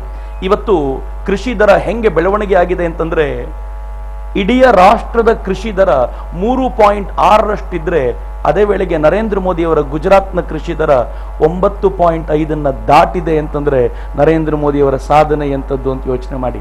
ಈ ಪುಣ್ಯಾತ್ಮ ಎಷ್ಟು ಸರಳ ಗೊತ್ತೇನ್ರಿ, ವರ್ಷಕ್ಕೆ 6 ದಿನ ಹಳ್ಳಿಯ ಮನೆಗಳಿಗೂ ಹೋಗಿ ಅಲ್ಲಿನ ಜನರಿಗೆ ಹೇಳ್ತಾನೆ, ನಿಮ್ಮ ಹೆಣ್ಮಕ್ಳನ್ನ ಯಾಕೆ ಸ್ಕೂಲಿಂದ ಹೊರಗಿಡ್ತೀರಿ, ದಯವಿಟ್ಟು ಅವ್ರನ್ನ ಸ್ಕೂಲಿಗೆ ಕಳಿಸಿ ಅಂತ ಕೇಳಿದ್ರ ಪರಿಣಾಮ 75% ಇದ್ದಂತ ಹೆಣ್ಣು ಮಕ್ಕಳ ದಾಖಲಾತಿ 98% ಏರಿದೆ. ಇದೊಬ್ಬ ಮುಖ್ಯಮಂತ್ರಿ ಮಾಡಬಹುದಾಗಿರೋ ಮ್ಯಾಜಿಕ್ ಕುರಿ. ನರೇಂದ್ರ ಮೋದಿ ಕೂತ್ಕೊಳ್ತಾರೆ. ನರೇಂದ್ರ ಮೋದಿ ಎಲ್ಲ ಹಾಸ್ಪಿಟಲ್ಗಳನ್ನ ತಾವು ನೆಟ್ ಮೂಲಕ ತಮ್ಮ ಕಂಪ್ಯೂಟರ್ಗೆ ಕನೆಕ್ಟ್ ಮಾಡ್ಕೊಂಡಿದ್ದಾರೆ, ಲ್ಯಾಪ್ಟಾಪ್ ನಲ್ಲಿ ಕನೆಕ್ಟ್ ಮಾಡ್ಕೊಂಡಿದ್ದಾರೆ. ಪ್ರತಿ ರಾತ್ರಿ ಅರ್ಧ ಗಂಟೆ ಕೂತ್ಕೊಂಡ್ರೆ ಇವತ್ತು ಯಾವ್ಯಾವ ಹಾಸ್ಪಿಟಲ್ ನಲ್ಲಿ ಎಷ್ಟೆಷ್ಟು ಜನ ಟ್ರೀಟ್ಮೆಂಟ್ ತಗೊಂಡಿದ್ದಾರೆ ಅಂತ ಒಂದು ಕ್ಲಿಕ್ ಅಲ್ಲಿ ನೋಡಬಲ್ಲರು. ಆ ಟ್ರೀಟ್ಮೆಂಟ್ ಏನೇನಾಗಿದೆ ಅಂತ ಪಕ್ಕಾ ಲೆಕ್ಕಾಚಾರ ಇಟ್ಕೊಂಡು ಮುಂದೆ ತಾನು ಮಾಡಬೇಕಾಗಿರೋದು ಏನು ಅಂತ ಯೋಚನೆ ಮಾಡಬಲ್ಲರು. ಇದು ನರೇಂದ್ರ ಮೋದಿಯ ಮ್ಯಾಜಿಕ್. ನರೇಂದ್ರ ಮೋದಿ ಈ ಮಮತಾ ಯೋಜನೆ ತಗೊಂಡ್ ಬಂದ್ರು, ನರೇಂದ್ರ ಮೋದಿ ಚಿರಂಜೀವಿ ಯೋಜನೆ ತಗೊಂಡ್ ಬಂದ್ರು. ಈ ಯೋಜನೆಗಳು ಎಷ್ಟು ಚೆನ್ನಾಗಿದ್ವು ಅಂತಂದ್ರೆ, ಯುನೈಟೆಡ್ ನೇಷನ್ಸ್ ಕೂಡ ಇಷ್ಟು ದೂರದೃಷ್ಟಿಯ ಯೋಜನೆ ಮತ್ತೊಂದು ನಮಗೆ ಕಾಣಲ್ಲ ಅಂತ ನರೇಂದ್ರ ಮೋದಿಗೆ ಪ್ರಶಸ್ತಿ ಕೊಟ್ಟು ಹೋಗಬೇಕಾದ ಪರಿಸ್ಥಿತಿ ಬರುತ್ತಲ್ಲ, ಇದು ನರೇಂದ್ರ ಮೋದಿಯ ಮ್ಯಾಜಿಕ್. ನನ್ನ ನೆಚ್ಚಿನ ಮಿತ್ರರೇ, ನರೇಂದ್ರ ಮೋದಿಯವರ ಬಗ್ಗೆ ಹೇಳ್ತಾ ಹೋದ್ರೆ ನನಗೂ ಹೇಳ್ತಾನೇ ಇರಬೇಕು ಅಂತ ಅನಿಸುತ್ತೆ. ಆದರೆ ಒಂದೇ ಒಂದು, ಈ ನರೇಂದ್ರ ಮೋದಿ ಗುಜರಾತಿಗೆ ಸೀಮಿತವಾಗಬಾರದು, ದೇಶಕ್ಕೆ ಬರಬೇಕು ಅಂತ ಕನಸಿದೆ. ನಾನು ಸತ್ಯ ಹೇಳ್ತೀನಿ, ಕಳೆದ ಎಲೆಕ್ಷನ್ಗಿಂತ ಮುಂಚೆ ನರೇಂದ್ರ ಮೋದಿಯವರ ಗುಜರಾತ್ ಹೇಗಿದೆ ಅಂತ ನೋಡಬೇಕು ಅಂತ 10,000 ಕಿಲೋಮೀಟರ್ಗಳ ಪ್ರವಾಸ ಮಾಡಿ ಬಂದಿದ್ದೀನಿ. ನಾನು ಇದನ್ನು ಓದಿ ಹೇಳ್ತಿದ್ದೀನಿ ಅಂತ ತಿಳ್ಕೊಳ್ಬೇಡಿ, ಅನುಭವಿಸಿ ಹೇಳ್ತಿದ್ದೀನಿ. ನಾನು ಯಾರ್ಯಾರನ್ನ ಕೇಳ್ತಿದ್ನೋ ಅವ್ರು ನರೇಂದ್ರ ಮೋದಿಯ ಗುಣಗಾನ ಮಾಡ್ತಿದ್ರು. ಯಾರಾದ್ರೂ ಒಬ್ಬರಾದ್ರೂ ವಿರೋಧಿಸಬಹುದು ಸಿಕ್ಕ್ರ ಅಂದ್ರೆ ಸಿಗೋದು ಬಹಳ ಕಷ್ಟ. ನಾನು ಒಂದ್ ಕಡೆ ಒಂದು ಹಳ್ಳಿಯಲ್ಲಿ ಹೆಣ್ಮಕ್ಳು ನೀರು ಹಿಡಿತಾ ಇದ್ರು. ಒಂದು ಹೆಣ್ಮಗುನ ಹೋಗಿ ಕೇಳಿದೆ, ಅಮ್ಮ ತಾಯಿ, ನರೇಂದ್ರ ಮೋದಿಯನ್ನ ಪ್ರಧಾನಿ ಮಾಡಬೇಕು ಅಂತ ಇಡೀ ದೇಶ ಯೋಚನೆ ಮಾಡ್ತಿದೆ, ನೀವೇನಂತೀರಾ ಅಂತ ಕೇಳಿದೆ. ಹಳ್ಳಿ ಹೆಂಗ್ಸ್ ಏನು ಉತ್ತರ ಕೊಡ್ಬೋದು ಅಂತ. ನೀರಿಡಿತಿದ್ದ ಆ ಹೆಣ್ಮಗಳು ಸಡನ್ ಆಗಿ ಬಿಂದಿಗೆನ್ ಕೈ ಬಿಟ್ಟು, ಅರೆ ನರೇಂದ್ರ ಮೋದಿ ಪ್ರಧಾನಿ ಆಗ್ಬಿಟ್ರೆ ಗುಜರಾತಿಗೆ ಯಾರು ಅಂತ ಕೇಳಿದ್ರು. ನಂಗೊಂದ್ಸಲ ಶಾಕ್ ಆಗ್ಬಿಡ್ತೀರಿ. ನಾನು ಸುಮ್ಮನೆ ಯೋಚನೆ ಮಾಡಿದೆ, ಕರ್ನಾಟಕದಲ್ಲಿ ಬಂದು ಯಾವ್ದಾದ್ರೂ ಲೀಡರ್ ಹೆಸರು ಹೇಳಿ ಇವ್ರನ್ನ ದೇಶಕ್ಕೆ ಕರ್ಕೊಂಡು ಹೋಗ್ತೀವಿ ಅಂತ ನಮ್ಮನ್ನು ಕೇಳಿದ್ರೆ ನಾವ್ ಹೇಳ್ತೀವಿ ದೇಶಕ್ಕೆ ಯಾಕಪ್ಪ, ಜಗತ್ತಿಗೆ ಕರ್ಕೊಂಡು ಹೋಗು, ಕರ್ನಾಟಕ ಉದ್ಧಾರ ಆಗಲಿ ಅಂತ. ಆದ್ರೆ ನರೇಂದ್ರ ಮೋದಿ ಅನ್ನುವಂತ ಒಬ್ಬ ಲೀಡರ್ ಹೆಂಗಿದ್ದಾರೆ ಅಂತಂದ್ರೆ, ನರೇಂದ್ರ ಮೋದಿ ಅನ್ನುವಂತ ಒಬ್ಬ ಲೀಡರ್ ಹೇಗೆ ಜನರನ್ನ ಪ್ರೀತಿಯನ್ನ ಗಳಿಸ್ಕೊಂಡಿದ್ದಾರೆ ಅಂತಂದ್ರೆ, ನರೇಂದ್ರ ಮೋದಿ ಹೋದ್ರೆ ಇನ್ಯಾರು ಅಂತ ಕೇಳ್ತಾರೆ. ನನ್ನ ನೆಚ್ಚಿನ ತರುಣ ಮಿತ್ರರೇ, ಈಗ ಆಗಬೇಕಾಗಿರೋ ಕೆಲಸ ತುಂಬಾ ಪ್ರಮುಖವಾದ್ದು. ಎಂಥ ಕೆಲಸ ಅಂತಂದ್ರೆ, ನರೇಂದ್ರ ಮೋದಿ ಅವರನ್ನ ಪ್ರಧಾನಿ ಮಾಡಲಿಕ್ಕೆ ನಾವು ನೀವು ಸಜ್ಜಾಗಬೇಕು. ಒಂದು ಪುಟ್ಟ ಲೆಕ್ಕಾಚಾರ ಕೊಡ್ತೀನಿ. ಈ ವರ್ಷ 12 ಕೋಟಿ ಜನ ಹೊಸ ಮತದಾರರು ರಿಜಿಸ್ಟರ್ ಆಗ್ತಿದ್ದಾರೆ. For the first time vote ಮಾಡ್ಲಿಕ್ಕೆ ಹೊರಟಿದ್ದಾರೆ. ಕರ್ನಾಟಕದಲ್ಲೇ 93 ಲಕ್ಷ ಜನ ಇದ್ದಾರೆ. ಇನ್ನೊಂದು 7 ಲಕ್ಷ ಆಡ್ ಮಾಡಿದ್ರೆ 1 ಕೋಟಿ ಜನ ಹೊಸ ಮತದಾರರು ಕರ್ನಾಟಕದಲ್ಲೇ ಇದ್ದಾರೆ. ನನಗೊತ್ತು ನಮ್ಮಲ್ಲೇ ಅನೇಕರು ನಾವಿದ್ದೀವಿ. 18 ಆಗಿದೆ, ಕೆಲವರಿಗೆ 20 ಆಗಿದೆ. ಇದುವರೆಗೂ ವೋಟರ್ ID ಕಾರ್ಡ್ ಮಾಡಿಸ್ಕೊಳ್ಳಿಲ್ಲ, ಇದುವರೆಗೂ ರಿಜಿಸ್ಟ್ರೇಷನ್ ಮಾಡಿಸ್ತಿಲ್ಲ. ಆದ್ರೆ ನಾವು ನಿಮ್ ಜೊತೆ ಇದ್ದೀವಿ. ನಾವು ನಿಶ್ಚಯ ಮಾಡಿದ್ದೀವಿ, ನಿಮ್ಮಲ್ಲಿ ಯಾರ್ಯಾರಿಗೆ ವೋಟರ್ ID ರಿಜಿಸ್ಟರ್ ಆಗ್ಲಿಲ್ವೋ ನಿಮ್ಗೊಂದು ಕರಪತ್ರವನ್ನು ಕೊಡೋ ಒಂದು ಪುಟ್ಟ ಚೀಟಿಯನ್ನ ಕೊಡಲಾಗುತ್ತೆ. ಈ ಚೀಟಿಯನ್ನ ನಾವು ತಗೊಳ್ಳೋಣ. ಈ ಚೀಟಿಯಲ್ಲಿ ನಮ್ಮ ಹೆಸರು, ನಮ್ಮ ವಿಳಾಸ, ಯಾವ ವಿಧಾನಸಭಾ ಕ್ಷೇತ್ರ, ಮೊಬೈಲ್ ನಂಬರು, ಇಮೇಲ್ ID ಬರೆದು ನಮಗ್ ಕೊಟ್ಬಿಡಿ. ನೀವು ವೋಟ್ ಆಗದೆ ಇರೋರು ಅಷ್ಟೇ ಅಲ್ಲ, ಯಾರಿಗಾದ್ರೂ ನಮೋ ಬ್ರಿಗೇಡ್ಗೋಸ್ಕರ ಕೆಲಸ ಮಾಡಬೇಕು, ನರೇಂದ್ರ ಮೋದಿ ಪ್ರಧಾನಿ ಆಗ್ಲಿಕ್ಕೋಸ್ಕರ ನಾನು ನನ್ನ ಸಮಯವನ್ನು ಕೊಡ್ತೀನಿ ಅನ್ನೋರು ಕೂಡ ಈ ಚೀಟಿಯನ್ನ ತಗೊಳ್ಳಿ. ಹೊರಗಡೆ ಕಾರ್ಯಕರ್ತರು ಕೊಡ್ತಾರೆ. ನಿಮ್ ಕೈಯಾರ ಇದನ್ನು ಬರೆದು ನಿಮ್ ಎದುರಿಗೆ ಬರುವಂತ ಒಂದು ಪುಟ್ಟ ಬಕೆಟ್ಗೆ ಅದನ್ನು ಹಾಕಿ ನಿಮ್ಗೆ ವೋಟರ್ ID ಕೊಡಿಸುವಂತ ಜವಾಬ್ದಾರಿಯನ್ನ ನಾವು ಹೊತ್ಕೊಳ್ತೇವೆ. ನಾವು ಈ ಕೆಲಸ ನಿಮಗೆ ಮಾಡಿಕೊಟ್ಟು ನೀವು ವೋಟ್ ಹಾಕಬೇಕು ಅನ್ನುವಂತ ಒಂದು ಪ್ರಯತ್ನ ಮಾಡ್ತೀವಿ. ನಮ್ಗೊಂದೇ ಒಂದು ಆಸೆ ಇದೆ. ಈ ದೇಶದ ಜನ ತುಂಬಾ ಮಾತಾಡ್ತಾರೆ. ಟಿವಿ ಮುಂದೆ ಕೂತ್ಕೊಂಡು ಗಂಟೆಗಟ್ಟಲೆ ಹರಟೆ ಹೊಡಿತಾರೆ. ನಾವು ಟಿವಿ ಮುಂದೆ ಕೂತ್ಕೊಂಡು ದೇಶದ ಅಭಿಪ್ರಾಯದ ಬಗ್ಗೆ ಮಾತನಾಡ್ತೀವಿ. ಆದ್ರೆ ಗೊತ್ತಿರಲಿ, ಈ ಬಾರಿ ವೋಟ್ ಮಾಡ್ಲಿಕ್ಕೆ ಹೋಗ್ಲಿಲ್ಲ ಅಂತಂದ್ರೆ ಮುಂದಿನ ಪರಿಸ್ಥಿತಿ ಭಯಾನಕವಾಗುತ್ತೆ. ಈ ರಾಜ್ಯದ ಅತ್ಯಂತ ಶ್ರೇಷ್ಠ ಪ್ರಶಸ್ತಿ ಪಡ್ಕೊಂಡಿದ್ದೀನಿ ಅಂತ ಹೇಳ್ಕೊಂಡು ತಿರುಗಾಡುವಂತ ಒಬ್ಬ ವ್ಯಕ್ತಿ, ಜ್ಞಾನಪೀಠಿಯೊಬ್ರು ಒಂದ್ ಮಾತನ್ನು ಹೇಳಿದ್ರು. ಅವ್ರು ಹೇಳಿದ್ರು, ನರೇಂದ್ರ ಮೋದಿ ಪ್ರಧಾನಿ ಆದ್ರೆ ನಾನು ದೇಶ ಬಿಟ್ಟು ಹೋಗ್ಬಿಡ್ತೀನಿ ಅಂತ. ಬಹಳ ಜನ ಖುಷಿಯಾಗಿ ಅವರಿಗೆ ಇದೇ ಮಂಗಳೂರಿನಿಂದ ಬಹುಶಃ 10 ರೂಪಾಯೋ 13 ರೂಪಾಯಿನೋ ಕಳಿಸಿದ್ರು ಅನ್ಸುತ್ತೆ. ಹೋಗಿ ಸರ್, ಮೊದಲನೇ ಕಂತಿನ ದುಡ್ಡು ನಮ್ದೇ ಅಂತ. ಮಲ್ಪೆಯ ಹುಡುಗರು, ಎಲ್ಲ ಪತ್ರಿಕೆಗಳಲ್ಲಿ ಸುದ್ದಿ ಬಂತ್ರಿ ಅದು. ಮಲ್ಪೆಯ ಹುಡುಗರು ಏನ್ ಮಾಡಿದ್ರು ಅಂದ್ರೆ, ಮಲ್ಪೆಯ ಬೀಚ್ ನಲ್ಲಿ ಒಂದು ಭಾನುವಾರ ಕೈಯಲ್ಲಿ ಒಂದು ತಟ್ಟೆ ಹಿಡ್ಕೊಂಡು ಎಲ್ಲರನ್ನೂ ಹೋಗಿ ಕೇಳಿದ್ರಂತೆ, ಸರ್ ಈ ರಾಜ್ಯದ ಒಬ್ಬ ಶ್ರೇಷ್ಠ ಸಾಹಿತಿಗಳು ನರೇಂದ್ರ ಮೋದಿ ಪ್ರಧಾನಿ ಆದ್ರೆ ವಿದೇಶಕ್ಕೆ ಹೋಗ್ತೀನಿ ಅಂತ ಹೇಳ್ತಿದ್ದಾರೆ, ದಯವಿಟ್ಟು ಏನಾದ್ರೂ ದಾನ ಮಾಡ್ತೀರಾ ಸರ್, ಪಾಪ ಅವ್ರಿಗೆ ದುಡ್ಡಿಲ್ಲ ಅಂತ. ಎಷ್ಟು ಕಲೆಕ್ಟ್ ಮಾಡಿದ್ರು ಗೊತ್ತೇನು? ಹೆಚ್ಚು ಕಡಿಮೆ 585 ರೂಪಾಯಿ ಕಲೆಕ್ಟ್ ಮಾಡಿದ್ರು. ನೆನಪಿರ್ಲಿ, ಈ 585 ರೂಪಾಯಿ ಹೆಂಗ್ ಕಲೆಕ್ಟ್ ಮಾಡಿದ್ರು ಅಂತಂದ್ರೆ ಎಲ್ರಿಗೂ ಹೇಳಿದ್ರು 1 ರೂಪಾಯಿಗಿಂತ ಜಾಸ್ತಿ ಕೊಡಬಾರದು. ಯೋಗ್ಯತೆನೂ ಬೇಕಲ್ರಿ ಜಾಸ್ತಿ ತಗೊಳಕ್ಕೆ, ಹಂಗೆ ಅಂತ. ನಂದಲ್ಲ, ಅವರದೇ ಮಾತದು. ಸೊ ಹಂಗಂದ್ರು ಎಲ್ಲರತ್ರನೂ 1 ರೂಪಾಯಿ. ಕೆಲವರು 100 ರೂಪಾಯಿ ಕೊಟ್ರೆ 99 ರೂಪಾಯಿ ವಾಪಸ್ ಕೊಟ್ರಂತೆ. ಅಷ್ಟು ಚಿಲ್ಲರೆ ತಗೊಂಡೋಗಿದ್ರು ಇವರು. ಕೊನೆಗೂ 585 ರೂಪಾಯಿ, ಹೆಚ್ಚು ಕಡಿಮೆ 600 ಜನರ ಹತ್ರ ಸಂಗ್ರಹಿಸಿದ್ದಾರೆ. ಅವ್ರ ಲೆಕ್ಕಾಚಾರ ತುಂಬಾ ಚೆನ್ನಾಗಿತ್ತು. 585 ರೂಪಾಯಿ 75 ಪೈಸೆ ಅಂತೆ. ನಾನು ಕೇಳಿದೆ, 75 ಪೈಸೆ ಹೆಂಗಪ್ಪ? ಒಂದ್ ಮಗು 4 ಆಣೆ ಹಾಕ್ತಂತೆ, ಮತ್ತೊಂದು 8 ಆಣೆ ಹಾಕ್ತಂತೆ. ಹೇಳಿದೆ ಹೋಗ್ಲಿ ಬಿಡು ಅಂತ. ಎಟ್ ಕಳಿಸಿದ್ರಿ ಕೊನೆಗೆ? ಅವ್ರಂದ್ರು ಜಾಸ್ತಿ ಕಳಿಸ್ತಿಲ್ಲ ಸರ್, 9 ರೂಪಾಯಿ ಕಳಿಸಿದ್ವಿ. ಆಮೇಲೆ ಹೇಳಿದ್ವಿ ಅವ್ರಿಗೆ, ನೀವು ಅಲ್ಲಿಗೆ ಹೋದಾಗ ತೊಂದರೆ ಬಂದಾಗ ಒಂದು ಮೆಸೇಜ್ ಹಾಕಿ ಉಳಿದಿದ್ದನ್ನು ಕಳಿಸ್ಕೊಡ್ತೀವಿ ಅಂತ. ಆಮೇಲೆ ಹೋಗದೆ ಹೋದ್ರೆ ಏನ್ ಮಾಡಬೇಕು ಅಂತ. ಇದು ಒಂದು ಪರಿಸ್ಥಿತಿ ಇದೆಯಲ್ಲ, ಈ ತರದ ಒಂದು ಪರಿಸ್ಥಿತಿ ನಿರ್ಮಾಣ ಆಯ್ತು. ಆದ್ರೆ ನಾವು ಕೂತ್ಕೊಂಡು ಇದನ್ನ ನೋಡಿ ಚಪ್ಪರಿಸ್ಕೊಂಡು ಕೇಳ್ಕೊಂಡು ಕೂತ್ಕೊಳ್ತೀವಿ. ಆದ್ರೆ ಇವತ್ತು ನಮ್ಗೊಂದು ಕೆಲಸ ಇದೆ. ನಮಗಿರೋ ಕೆಲಸ ಏನು ಅಂತಂದ್ರೆ, ಮನೆಯಿಂದ ಹೊರಗೆ ಬರ್ಬೇಕ್ರಿ. ಹೊರಗೆ ಬಂದು ವೋಟ್ ಮಾಡಬೇಕು. ಇವತ್ತು ನಾವು ವೋಟ್ ಮಾಡೋದು ನರೇಂದ್ರ ಮೋದಿಯನ್ನ ಗೆಲ್ಲಿಸ್ಲಿಕ್ಕೆ ಅಲ್ಲ. ಇವತ್ತು ನಾವು ವೋಟ್ ಮಾಡೋದು ಭಾರತವನ್ನ ಗೆಲ್ಲಿಸ್ಲಿಕ್ಕೆ, ನನ್ನ ದೇಶವನ್ನ ಗೆಲ್ಲಿಸ್ಲಿಕ್ಕೆ, ನನ್ನ ದೇಶವನ್ನು ಉಳಿಸ್ಲಿಕ್ಕೋಸ್ಕರ ಇವತ್ತು ನಾವು ಹೋರಾಟ ಮಾಡಬೇಕಾಗಿದೆ. ಒಂದು ಅಪರೂಪದ ಗೀತೆ, ಲಗಾನ್ ಸಿನಿಮಾದ್ದು, ನಂಗೆ ಅತ್ಯಂತ ಪ್ರೀತಿ ಪಾತ್ರವಾದ ಗೀತೆ. ಬಾರು ಬಾರು ಹಾ ಬೋಲೋ ಯಾರು ಹಾ ಅಪನಿ ಜೀತ್ ಹೋ ಉನ್ಕಿ ಹಾರು ಹೋ. ಇವತ್ತು ಆ ಒಂದು ಅದ್ಭುತವಾದ ಗೀತೆಯನ್ನ ಕೇಳ್ತಾ ನಮ್ಮ ಗೆಲುವನ್ನ ನಾವು ಸಿದ್ಧಿಸಿಕೊಳ್ಳೋಣ. ನಿಮಗೋಸ್ಕರ ಈ ಸುಮಧುರವಾದ ರೋಮಾಂಚನಕಾರಿ ಗೀತೆ.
बार हाँ बोलो यार हाँ, अपनी जीत हो उनकी हार हाँ, बार बार हाँ बोलो यार हाँ, अपनी जीत हो उनकी हार हाँ, कोई हमसे जीत न पावे, चले चलो चले चलो, मिट जावे जो टकरावे, चले चलो, घोर अंधेरा छावे, चले चलो चले चलो, कोई राह में ना थम जावे, चले चलो, टूट गई के उंगली उठी, पांचों मिनट बन गई मुट्ठी, ये कापड़ता ही जावे, चले चलो चले चलो, कोई कितना ही बहकावे, चले चलो,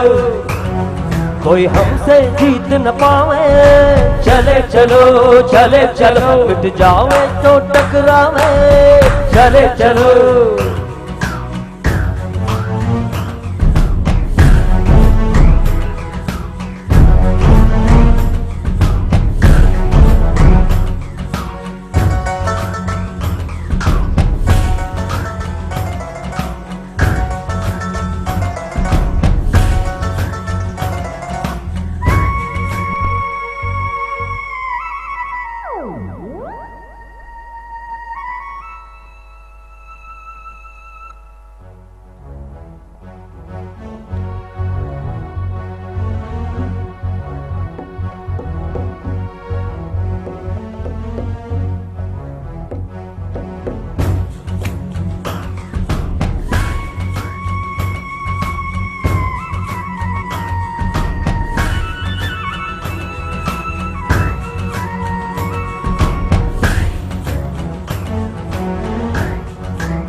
कभी न दुख झेलेंगे खेलेंगे ऐसे के दुश्मन हारे, के अब तो ले लेंगे हिम्मत का रास्ता, धरती हिला देंगे सबको दिखा देंगे, राजा क्या परजा क्या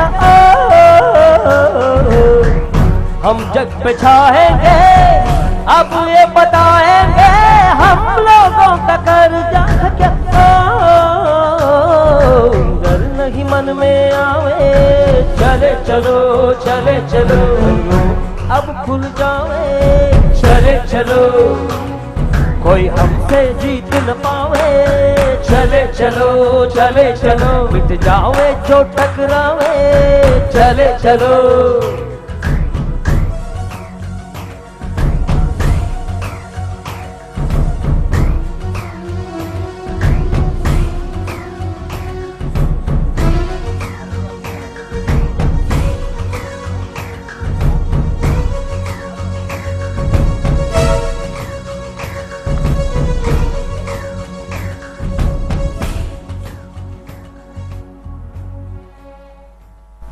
ಆತ್ಮೀಯರೇ, ಈ ಕಾರ್ಯಕ್ರಮದ ವೈಶಿಷ್ಟ್ಯ ಅಂತಂದ್ರೆ ಇವತ್ತು ಅನೇಕ ಹೊಸತು ನಡೀತಾ ಇದೆ. ಒಂದು ವಿಶೇಷ, ನರೇಂದ್ರ ಮೋದಿಯವರ ಕುರಿತಂತೆ ಶರವಣನ್ ತಂಗದೊರೆಯವರು ಒಂದು ಪುಸ್ತಕ ಬರೆದಿದ್ರು. ಅದನ್ನು ಕನ್ನಡಕ್ಕೆ ಪೂರ್ವಭಾಷಿ ಪ್ರಕಾಶ್ ಅವರು ಅನುವಾದ ಮಾಡಿದ್ದಾರೆ. ವಸಂತ ಪ್ರಕಾಶನ ಆ ಪುಸ್ತಕವನ್ನು ಹೊರತಂದಿದೆ. ಮೋದಿ ಮಾದರಿ ಅಂತ ಪುಸ್ತಕದ ಹೆಸರು. ಈ ಪುಸ್ತಕವನ್ನ ಬೋಳ ಚಿತ್ತರಂಜನ್ ದಾಸ್ ಶೆಟ್ಟಿ ಹಿರಿಯ ಸಾಹಿತಿಗಳು ಇವತ್ತು ಮಂಗಳೂರಿನಲ್ಲಿ ಇದನ್ನ ಲೋಕಾರ್ಪಣೆ ಮಾಡಬೇಕು ಅಂತ ನಾನು ಅತ್ಯಂತ ಕಳಕಳಿಯಿಂದ ಅವ್ರು ವಿನಂತಿಸ್ಕೊಳ್ತೀನಿ. ಅವರು ದಯವಿಟ್ಟು ವೇದಿಕೆ ಮೇಲೆ ಬರಬೇಕು.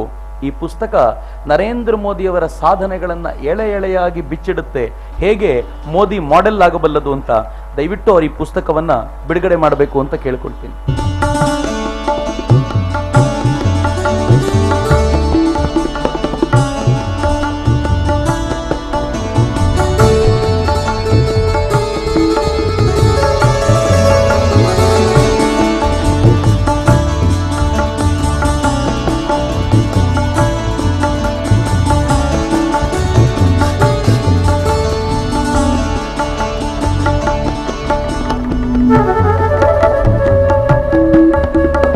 ಇನ್ನೊಂದು ಅತ್ಯಂತ ದೊಡ್ಡ ಕೆಲಸ ಮಂಗಳೂರಿನಿಂದ ನಾಡಿಗೆ ಆಗ್ಲಿಕ್ಕೆ ಹೊರಟಿದೆ.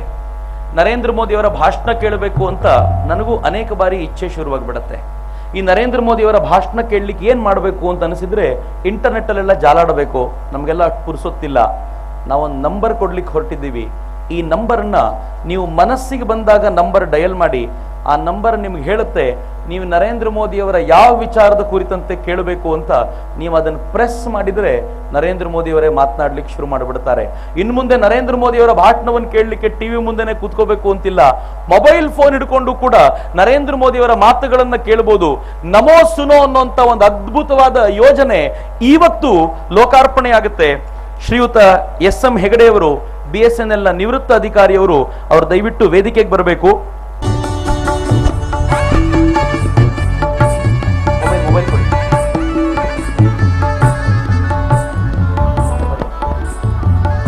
ಹೇಗೆ ಕೆಲಸ ಆಗುತ್ತೆ ಅನ್ನೋದನ್ನ ಅವ್ರು ಹೇಳ್ತಾರೆ. ಈ ನಂಬರ್ ಇದೆ 033056633. ಅದನ್ನ ಅವ್ರು ಡಯಲ್ ಮಾಡ್ತಿದ್ದಾರೆ. ಎಸ್, ನಮೋ ಸುಮಗೆ ನಿಮಗೆ ಸ್ವಾಗತ. ಮನ ಬಂದಾಗ ಮೋದಿಯವರ ಮಾತು ಕೇಳಿ. ಮೋದಿಯವರ ಅಭಿವೃದ್ಧಿ ಕಾರ್ಯ ವಿಚಾರಧಾರೆಗಳನ್ನ ನಿಮಗೆ ತಲುಪಿಸುವ ಏಕೈಕ ತಾಣ ನಮೋ ಸುಮೋ. ಮೋದಿಯವರ ಕೃಷಿ ಕ್ಷೇತ್ರದ ಅಭಿವೃದ್ಧಿಯ ಮಾಹಿತಿಗಾಗಿ 1 ಒತ್ತಿ, ಭಯೋತ್ಪಾದನೆಯ ಕುರಿತು ಮೋದಿಯವರ ನಿಲುವಿನ ಮಾಹಿತಿಗಾಗಿ 2 ಒತ್ತಿ, ಮತದಾನದ ಮಹತ್ವ, ಅಗತ್ಯ, ಜಾಗೃತಿ ಹಾಗೂ ಅಭ್ಯರ್ಥಿಗಳನ್ನು ತಿರಸ್ಕರಿಸುವ ಹಕ್ಕು ಇವುಗಳ ಮಾಹಿತಿಗಾಗಿ 3 ಒತ್ತಿ, ಮೋದಿಯವರ ಕೈಗಾರಿಕಾ ಅಭಿವೃದ್ಧಿ ಕಾರ್ಯಗಳ ಮಾಹಿತಿಗಾಗಿ 4 ಒತ್ತಿ, ಶೈಕ್ಷಣಿಕ ಕ್ಷೇತ್ರದಲ್ಲಿನ ಸಾಧನೆಗಾಗಿ 5 ಒತ್ತಿ, ಮಹಿಳಾ ಸಬಲೀಕರಣದ ಮಾಹಿತಿಗಾಗಿ 6 ಒತ್ತಿ, ಯುವ ಶಕ್ತಿಯ ಸಮರ್ಪಕ ಬಳಕೆಯ ಮಾಹಿತಿಗಾಗಿ 7 ಒತ್ತಿ, ಹಿಂದುತ್ವದ ಕುರಿತು ಮೋದಿಯವರ ನಿಲುವಿನ ಮಾಹಿತಿಗಾಗಿ 8 ಒತ್ತಿ, ಗೋಹತ್ಯಾ ನಿಷೇಧ ಕಾಯ್ದೆಯ ಮಾಹಿತಿಗಾಗಿ 9 ಒತ್ತಿ. ಧನ್ಯವಾದ. ಹೀಗೆ ನಮಗೆ ನರೇಂದ್ರ ಮೋದಿಯವರ ಮನ ಬಂದಾಗ ಮೋದಿಯ ಮಾತು ಕೇಳಿ ಅಂತಾನೆ ಇದರ ಪಂಚಲೈನು. ನಿಮ್ಮ ಮನಸ್ಸಾದಾಗ ಮೋದಿ ನಿಮ್ಮೊಂದಿಗೆ ಮಾತನಾಡುವಂತ ಅಪರೂಪದ ವ್ಯವಸ್ಥೆಯನ್ನ ಸುನಿಲ್ ಪಾಟೀಲ್ರು ಮಾಡಿಕೊಟ್ಟಿದ್ದಾರೆ. ಅವರಿಗೆ ಇಡೀ ಮಂಗಳೂರಿಗರ ಪರವಾಗಿ ನಾನೊಂದು ವಿಶೇಷವಾದ ಧನ್ಯವಾದನ್ನ, ನಾಡಿಗರ ಪರವಾಗಿ ವಿಶೇಷವಾದ ಧನ್ಯವಾದನ ಸಮರ್ಪಿಸ್ತೀನಿ. ನನ್ನ ನೆಚ್ಚಿನ ಮಿತ್ರರೇ, ಇಡೀ ದೇಶದ ಪರಿಸ್ಥಿತಿ ಎಂತದ್ದು ಅಂತಂದ್ರೆ ಈ ಜಗತ್ತಿನ ಮುಂದೆ ತಲೆ ತಗ್ಗಿಸಿ ನಿಲ್ಲುವಂತ ಪರಿಸ್ಥಿತಿ.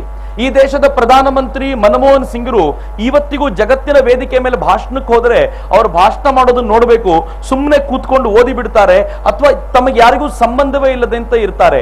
ಜಗತ್ತಿನೊಂದಿಗೆ ಹೇಗೆ ಬಿಹೇವ್ ಮಾಡಬೇಕು ಅನ್ನುವಂತ ಅನೇಕ ಸ್ಟ್ರಾಟಜಿಕಲ್ ಐಡಿಯಾಸ್ ಈ ದೇಶದ ಬಹುತೇಕರಿಗೆ ಗೊತ್ತಿಲ್ಲ. ಆದ್ರೆ ನರೇಂದ್ರ ಮೋದಿ ಅನ್ನುವಂತ ಈ ಅದ್ಭುತವಾದ ವ್ಯಕ್ತಿ ಜಗತ್ತಿನೊಂದಿಗೆ ವ್ಯವಹರಿಸುವ ರೀತಿಯನ್ನೇ ಬದಲಾಯಿಸಿಕೊಂಡಿದ್ದಾರೆ. ನರೇಂದ್ರ ಮೋದಿ ಮೊದಲನೇ ಬಾರಿಗೆ ಮುಖ್ಯಮಂತ್ರಿ ಆದಾಗ ಅವ್ರು ಯೋಚನೆ ಮಾಡಿದ್ರು ತಾವು ಏನಾದ್ರೂ ಡೆವಲಪ್ಮೆಂಟ್ ದೃಷ್ಟಿಯಿಂದ ಕನಸನ್ನು ಕಟ್ಕೊಳ್ಬೇಕು ಅಂತ ವೈಬ್ರೆಂಟ್ ಗುಜರಾತ್ ಅನ್ನುವಂತ ಕಲ್ಪನೆಯನ್ನು ತಗೊಂಡು ಬಂದ್ರು.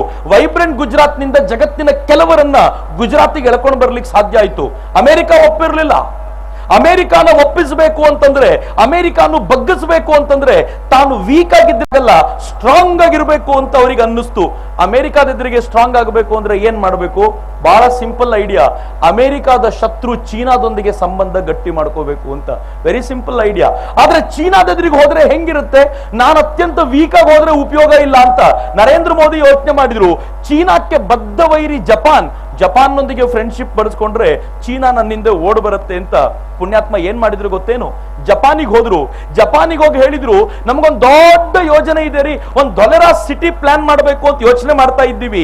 ಈ ಯೋಜನೆಗೆ ನೀವು ಪೂರ್ಣ ಪ್ರಮಾಣದಲ್ಲಿ ಬೆಂಬಲ ಕೊಡ್ತೀರಾ? ನಾವು ಸೇರಿ ಜಂಟಿಯಾಗಿ ಇದನ್ನು ಮಾಡೋಣ ಅಂದಿದ ತಕ್ಷಣ ಜಪಾನ್ ಖುಷಿಯಾಗ್ಬಿಡ್ತು. 10,000 ಕೋಟಿಗಳ ಯೋಜನೆಗೆ ಹೂಡಿಕೆ ಮಾಡೋ ಅವಕಾಶ ಸಿಕ್ತಿದ್ಯಲ್ಲ ಅಂತ ಜಪಾನ್ ಹೇಳ್ತು. ದೊಲೆರಾ ಸಿಟಿಗೆ ನಾವು ನಿಮ್ ಜೊತೆ ಯಾವಾಗ್ಲೂ ಇದ್ದೀವಿ ಎಂದಾಗ ಚೀನಾಗ ಹೊಟ್ಟೆ ಉರಿ ಶುರುವಾಗ್ಬಿಡ್ತು. ಜಪಾನು ಮತ್ತು ಗುಜರಾತ್ ಹತ್ರ ಆಗ್ಬಿಟ್ರೆ ನಾವೇನ್ ಮಾಡಬೇಕು ಅಂತ ಚೀನಾ ನರೇಂದ್ರ ಮೋದಿ ಅವ್ರಿಗೊಂದು ಆಹ್ವಾನ ಕೊಡ್ತು. ಮಿಸ್ಟರ್ ನರೇಂದ್ರ ಮೋದಿ, ನೀವು ಚೀನಾಕ್ಕೆ ಬರ್ತೀರಾ? ನರೇಂದ್ರ ಮೋದಿ ತಡನೇ ಮಾಡಲಿಲ್ಲ. ಅವರಾಗೆ ಕರೆದ್ರೆ ನಾನು ಯಾಕೆ ಬೇಡ ಅನ್ಲಪ್ಪ ಅಂತ ಹೇಳಿ ತಮ್ಮ ಉದ್ಯಮಿಗಳನ್ನ ಕರ್ಕೊಂಡು, ಕೆಲವು ಆಫೀಸರ್ಗಳನ್ನ ಕರ್ಕೊಂಡು ಚೀನಾಕ್ ಹೋದ್ರು. ಚೀನಾ ಜೊತೆಗೆ ವ್ಯವಹಾರ ಶುರು ಇಟ್ರು. ಅವ್ರು ಚೀನಾಕ್ ಹೇಳಿದ್ರು, ತುಂಬಾ ಬಟ್ಟೆ ಉತ್ಪಾದನೆ ಮಾಡ್ತೀರಾ, ಕಾಟನ್ ಬಟ್ಟೆ ಉತ್ಪಾದನೆ ಮಾಡ್ತೀರಾ? ನಾವು ತುಂಬಾ ಕಾಟನ್ ಉತ್ಪಾದನೆ ಮಾಡ್ತೀವಿ, ನಾವು ನಿಮ್ಗೆ ಕಾಟನ್ ಎಕ್ಸ್ಪೋರ್ಟ್ ಮಾಡ್ತೀವಿ ಅಂತಂದ್ರು. ಚೈನಾ ವಾಸ್ ಹ್ಯಾಪಿ, ಬಹಳ ಸಂತೋಷ ಅಂತ.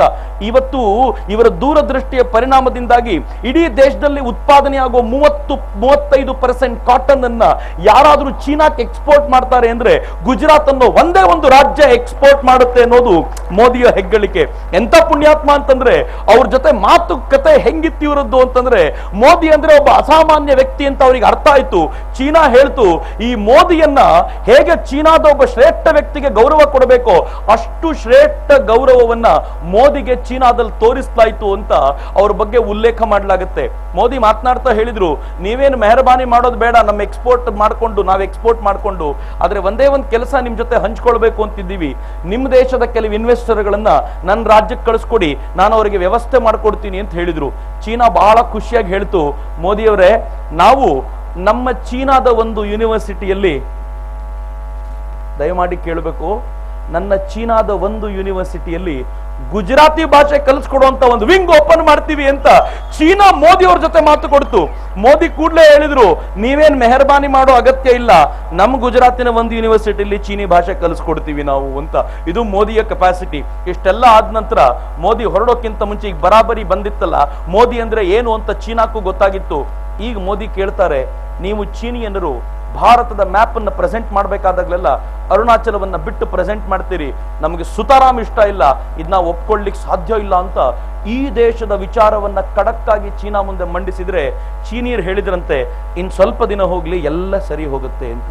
ಇನ್ ಸ್ವಲ್ಪ ದಿನ ಹೋಗಿದ್ರೆ ಯಾಕೆ ಸರಿ ಹೋಗೋದು ಗೊತ್ತೇನು? ಅವ್ರಿಗೆ ಗೊತ್ತು, ಇನ್ ಸ್ವಲ್ಪ ದಿನದಲ್ಲಿ ನೀನೇ ಪ್ರಧಾನಿ ಆಗ್ತೀಯ, ಇನ್ ನಮ್ದು ಬಾಂಧವ್ಯ ಚೆನ್ನಾಗಿರ್ಬೇಕು ಅಂದ್ರೆ ಎಲ್ಲ ಸರಿ ಹೋಗ್ಲೇಬೇಕಲ್ಲ ಅಂತ ಚೀನಾ ಹೇಳುವ ಮಟ್ಟಿಗೆ ಚೀನಾನ ಮಣಿಸಿದ್ದು ಈ ಪುಣ್ಯಾತ್ಮ. ಅತ್ತ ಚೀನಾ ಮಣದ ಕೂಡಲೇ ಅಮೆರಿಕ ಗಾಬರಿ ಆಗ್ಲಿಕ್ಕೆ ಶುರುವಾಯ್ತು, ಎದೆ ಹೊಡಿಲಿಕ್ಕೆ ಶುರುವಾಯ್ತು. ಚೀನಾದವ್ರು ಇವ್ರ ಜೊತೆ ಗಟ್ಟಿ ಆಗ್ಬಿಟ್ರೆ ನಮ್ ಪರಿಸ್ಥಿತಿ ಗಂಭೀರ ಆಗುತ್ತಲ್ಲ ಅಂತ ಒಂದ್ ಸ್ವಲ್ಪ ನೋಡಿ ನೋಡಿ ನೋಡಿ ನೋಡಿ ಫೈನಲಿ ಅಮೆರಿಕ ಹೇಳ್ತು, ಮೋದಿ ಏನಾದ್ರು ಈಗ ವೀಸಾ ಬೇಕು ಅಂತ ಕೇಳಿದ್ರೆ ನಾವು ಅದನ್ನ ಪರಿಶೀಲಿಸ್ತೀವಿ ಅಂತ ಬರೀತು. ಹಂಗ್ ಕೇಳಿದ ತಕ್ಷಣ ಮೋದಿ ವೀಸಾಗ ಅಪ್ಲಿಕೇಶನ್ ಹಾಕ್ತಾರೆ ಅಂತ ಕಾಯ್ಕೊಂಡಿದ್ರು ಅವರು. ಮೋದಿ ವೀಸಾಗ ಅಪ್ಲಿಕೇಶನ್ ಹಾಕ್ಲಿಲ್ಲ. ಇನ್ನೊಂದ್ ಸ್ವಲ್ಪ ದಿನ ಆದ್ಮೇಲೆ ಅಮೆರಿಕ ತನ್ನ ನಿಲುವನ್ನು ಬದಲಾಯಿಸಿ ಹೇಳ್ತು, ಮೋದಿ ಈಗ ವೀಸಾಗ ಅಪ್ಲಿಕೇಶನ್ ಹಾಕಿದ್ರೆ ಮೊದಲು ಪರಿಶೀಲಿಸ್ತೀವಿ ಅಂತ ಹೇಳಿದ್ರು, ಈಗ ಕೊಡ್ತೀವಿ ಅಂದ್ರು. ಮೋದಿ ಆಗ್ಲೂ ಕೇಳಲಿಲ್ಲ. ನನಗೆ ಬಹಳ ಆಶ್ಚರ್ಯ ಅನ್ನಿಸ್ತು.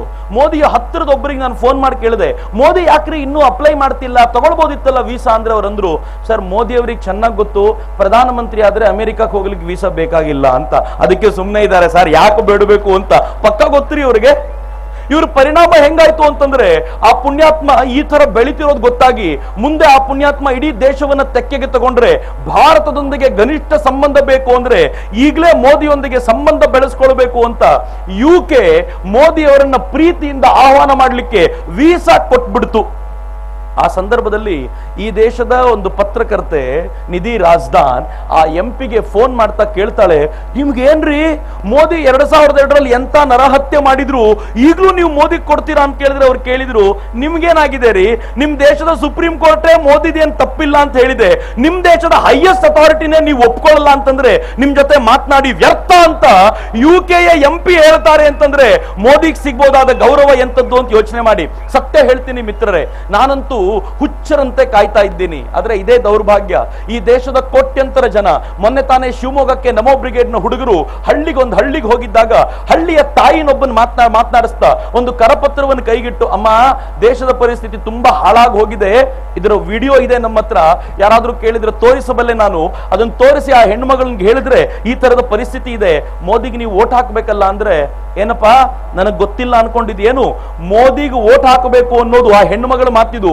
ಮೋದಿಗೆ ಓಟ್ ಹಾಕಬೇಕು ಅನ್ನೋದು ಲೋಕ ರೂಢಿಯಾಗೋಗಿದೆ. ಈಗ ಎಲ್ಲರೂ ಇದನ್ನೇ ಮಾತನಾಡ್ತಾರೆ, ನೀನ್ ನಮ್ಗೆ ಹೇಳಬೇಕಾದ ಅಗತ್ಯ ಇಲ್ಲ, ನಾವು ಓಟ್ ಮಾಡೋದು ಮೋದಿಗೆ ಅಂತ ಶಿವಮೊಗ್ಗದ ಯಾವುದೋ ಹಳ್ಳಿಯಲ್ಲಿ ಒಂದು ಹೆಣ್ಣು ಮಗಳು ಹೇಳ್ತಾರೆ ಅಂತಂದ್ರೆ ಮೋದಿ ಎಷ್ಟರ ಮಟ್ಟಿಗೆ ಗ್ರಾಸ್ ರೂಟ್ ಲೆವೆಲ್ಗೆ ಬಂದಿದ್ದಾರೆ ಅಂತ ಯೋಚನೆ ಮಾಡಿ.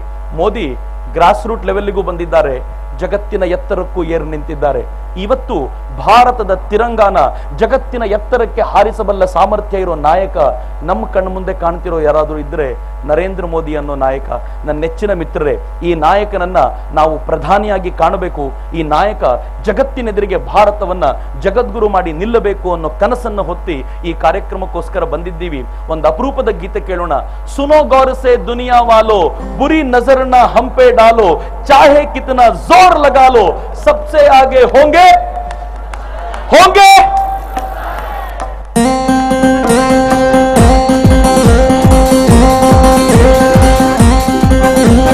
सुनो गौर से दुनिया वालों, बुरी नजर ना हम पे डालो। सुनो गौर से दुनिया वालों, बुरी नजर ना हम पे डालो। चाहे जितना जोर लगा लो, सबसे आगे होंगे हिंदुस्तानी, हिंदुस्तानी। सुनो गौर से दुनिया वालों, बुरी नजर ना हम पे डालो। चाहे जितना जोर लगा लो, सबसे आगे होंगे हिंदुस्तानी, हिंदुस्तानी। हमने कहा है, तुम भी कहो। हमने कहा जो तुम भी कहो। आओ हम मिलजुल के बोले अब तो यारा, अपना जहां है सबसे प्यारा। आओ हम मिलजुल के बोले अब तो यारा, अपना जहां है सबसे प्यारा। हमने कहा है जो तुम भी कहो। सुनो गौर से दुनिया वालों, बुरी नजर ना हम पे डालो। चाहे जितना जोर लगा लो, सबसे आगे होंगे हिंदुस्तानी, हिंदुस्तानी।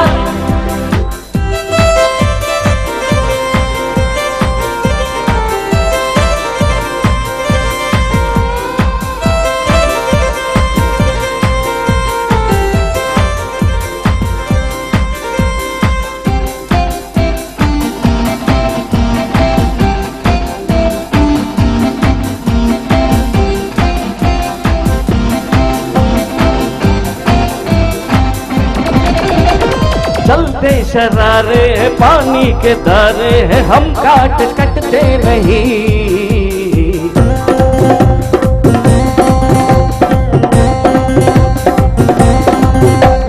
जो वादा करते हैं करके,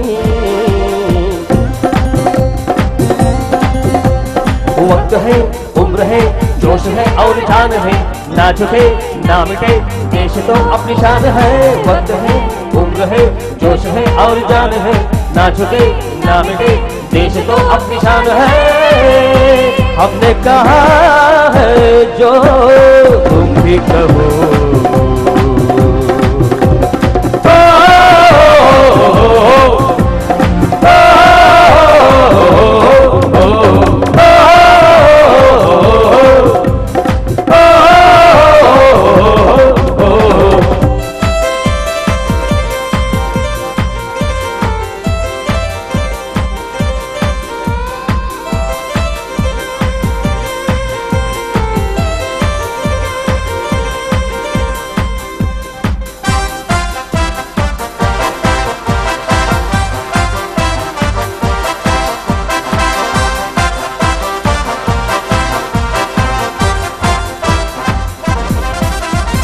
सबके दिलों को मोहब्बत से बांधे जो हम ऐसी जंजीर है।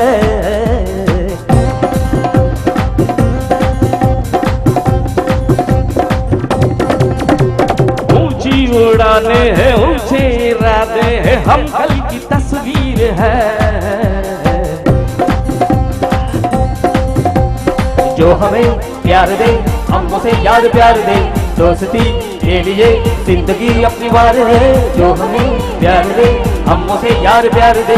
दोस्ती के लिए जिंदगी अपनी वार है। हमने कहा है तुम भी कहो। हमने कहा है जो तुम भी कहो। सुनो गौर से दुनिया वालों, बुरी नजर ना हम पे डालो। चाहे जितना जोर लगा लो, सबसे आगे होंगे हिंदुस्तानी, हिंदुस्तानी।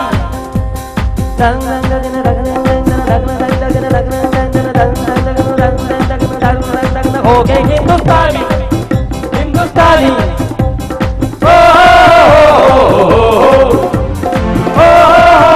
हिंदुस्तानी।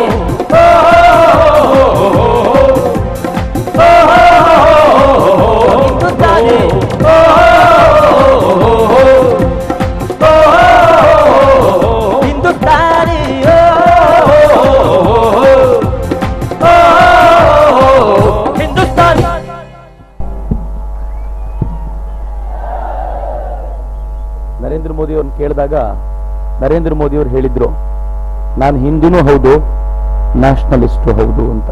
ಹಿಂದೂ ನ್ಯಾಷನಲಿಸ್ಟ್ ಅಂತ ಅತ್ಯಂತ ಹೆಮ್ಮೆಯಿಂದ ಹೇಳ್ಕೊಂಡಿದ್ರು.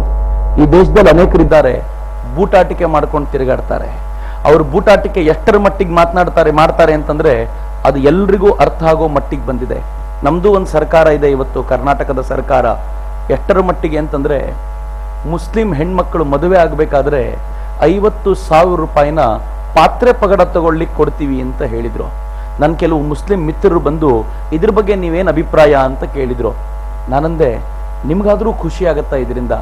ಕಳೆದ 67 ವರ್ಷಗಳಿಂದ ಮುಸಲ್ಮಾನರಿಗೆ ಕೂತ ಜಾಗದಲ್ಲಿ ಎಲ್ಲ ಉಣಿಸಿ ಉಣಿಸಿ ಉಣಿಸಿ ಉಣಿಸಿ ಅವರನ್ನು ವೀಕ್ ಮಾಡಿಟ್ಟಿದ್ದೀರಲ್ಲ.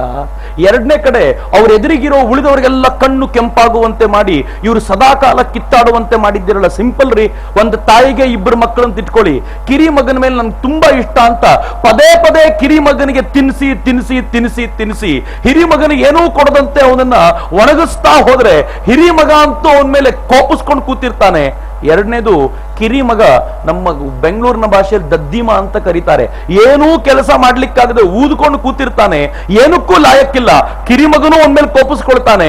ಈ ಕಡೆ ಹಿರಿ ಮಗ ಕೋಪಿಸ್ಕೊಳ್ತಾನೆ, ಕಿರಿಮಗ ಊದ್ಬಿಟ್ಟು ಕೂತ್ಕೊಳ್ತಾನೆ. ಅಷ್ಟೇ ಅಲ್ಲ, ಹೆತ್ತ ತಾಯಿಗೆ ಬ್ಲ್ಯಾಕ್ ಮೇಲ್ ಮಾಡ್ಲಿಕ್ಕೆ ಶುರು ಮಾಡಿಬಿಡ್ತಾನೆ. ಕಿರಿಮಗನೂ ಬ್ಲ್ಯಾಕ್ ಮೇಲ್ ಮಾಡ್ತಾನೆ, ಹಿರಿಮಗನೂ ಆನಂತರದಿಂದಲ್ಲಿ ತಾಯಿಯಿಂದ ದೂರ ಆಗ್ಬಿಡ್ತಾನೆ. ಈ ದೇಶದಲ್ಲಿ ಆಗಿರೋ ಸಂಕಟನೇ ಇಂಥದ್ದು. ಆ ಮುಸಲ್ಮಾನರ ಕೈಗೆ ಕೇಳಿದ್ದನ್ನೆಲ್ಲ ಕೊಡ್ತೀವಿ ಅಂತ ಹೇಳಿ ವೋಟ್ ಬ್ಯಾಂಕ್ ಮಾಡಿಟ್ಟು ಬೆಳಿಲಿಕ್ಕಾಗದೇ ಇರುವಂತೆ ಮಾಡಿಟ್ಬಿಟ್ಟಿದ್ದಾರೆ. ಆದರೆ ನರೇಂದ್ರ ಮೋದಿ ಅನ್ನುವಂಥ ಒಬ್ಬ ನಾಯಕ ವೋಟ್ ಬ್ಯಾಂಕಿನ ರಾಜಕಾರಣ ಮಾಡದೆ ಆ ಮುಸಲ್ಮಾನರಿಗೆ ದುಡಿಯುವ ತಾಕತ್ತನ್ನ ತಂದುಕೊಟ್ಟು ಇವತ್ತು ಗುಜರಾತಿನ ಮುಸಲ್ಮಾನರು ಕೂಡ ಹೆಮ್ಮೆಯಿಂದ ನಾವು ನರೇಂದ್ರ ಮೋದಿ ಜೊತೆಗಿದ್ದೀವಿ ಅಂತ ಹೇಳುವಂತೆ ಮಾಡ್ತಾನಲ್ಲ. ನಾಯಕ ಅಂದ್ರೆ ಇಂಥವನ್ ಬೇಕು ರೀ. ನರೇಂದ್ರ ಮೋದಿ ಅವ್ರನ್ನ ಒಂದು ಪ್ರಶ್ನೆ ಮಾಡ್ಲಾಯ್ತು. ಅವ್ರನ್ನ ಕೇಳಿದ್ರು, ನೀವು ಎಲೆಕ್ಷನ್ಗೆ ಮುಸಲ್ಮಾನರಿಗೆ ಎಷ್ಟು ಟಿಕೆಟ್ ಕೊಟ್ಟಿದ್ದೀರಿ ಅಂತ ದಿಗ್ವಿಜಯ್ ಸಿಂಗ್ ಕೇಳಿದ್ರು. ನರೇಂದ್ರ ಮೋದಿ ಕೊಟ್ಟ ಉತ್ತರ ಏನ್ ಗೊತ್ತೇನು? ಮುಸಲ್ಮಾನರಿಗೆ ಯಾಕೆ ಕೊಡಬೇಕು ಅಂತ ಪ್ರಶ್ನೆ ಮಾಡ್ತಿದ್ದೀಯಾ? ಇದು ನೀವು ಮಾಡ್ಕೊಂಡು ಬಂದಿರೋ ರಾಜಕಾರಣ. ನನ್ನ ರಾಜ್ಯದಲ್ಲಿ ಕ್ರಿಶ್ಚಿಯನ್ರು ಇದ್ದಾರೆ, ಜೈನರು ಇದ್ದಾರೆ, ಬೌದ್ಧರು ಇದ್ದಾರೆ, ಇವರಿಗೆಲ್ಲ ನೀವು ಎಷ್ಟೆಷ್ಟು ಟಿಕೆಟ್ ಲೆಕ್ಕ ಕೊಟ್ಟಿದ್ದೀರಿ ಅಂತ ಹೇಳು, ಆಮೇಲೆ ಮಾತನಾಡ್ತೀನಿ ಅಂತ. ಹಂಗೇಳಿ ನರೇಂದ್ರ ಮೋದಿ ಹೇಳ್ತಾರೆ, ನಾನು ಯಾರಿಗೋ ಒಬ್ಬನಿಗೆ ನಾಯಕನಾಗಿ ಬಂದವನಲ್ಲ, ಇಡೀ ರಾಜ್ಯ ನನ್ನ ಪ್ರಜೆಗಳು ಅವರ ಸೇವಕನಾಗಿ ಬಂದಿದ್ದೀನಿ. ನಾನು ಎಲ್ರಿಗೂ ಏನ್ ಕೊಡಬೇಕು, ಹೇಗ್ ಕೊಡಬೇಕು ಅನ್ನೋದು ನನಗೆ ಚೆನ್ನಾಗಿ ಗೊತ್ತು. ಎಲ್ಲಕ್ಕಿಂತ ಹೆಚ್ಚು ಸ್ವಾಭಿಮಾನ ಹರಿಸೋದು ನನಗೆ ಗೊತ್ತು ಅಂತ ಒಬ್ಬ ಪುಣ್ಯಾತ್ಮ ಈ ನಾಡಿನಲ್ಲಿ ಹೇಳ್ತಾನಲ್ಲ. ಇಂಥವನು ನಾಯಕನಾಗಬೇಕು ಅಂತ ನಮ್ಮೆಲ್ಲರ ಮನದಾಳದ ಅಳಲು.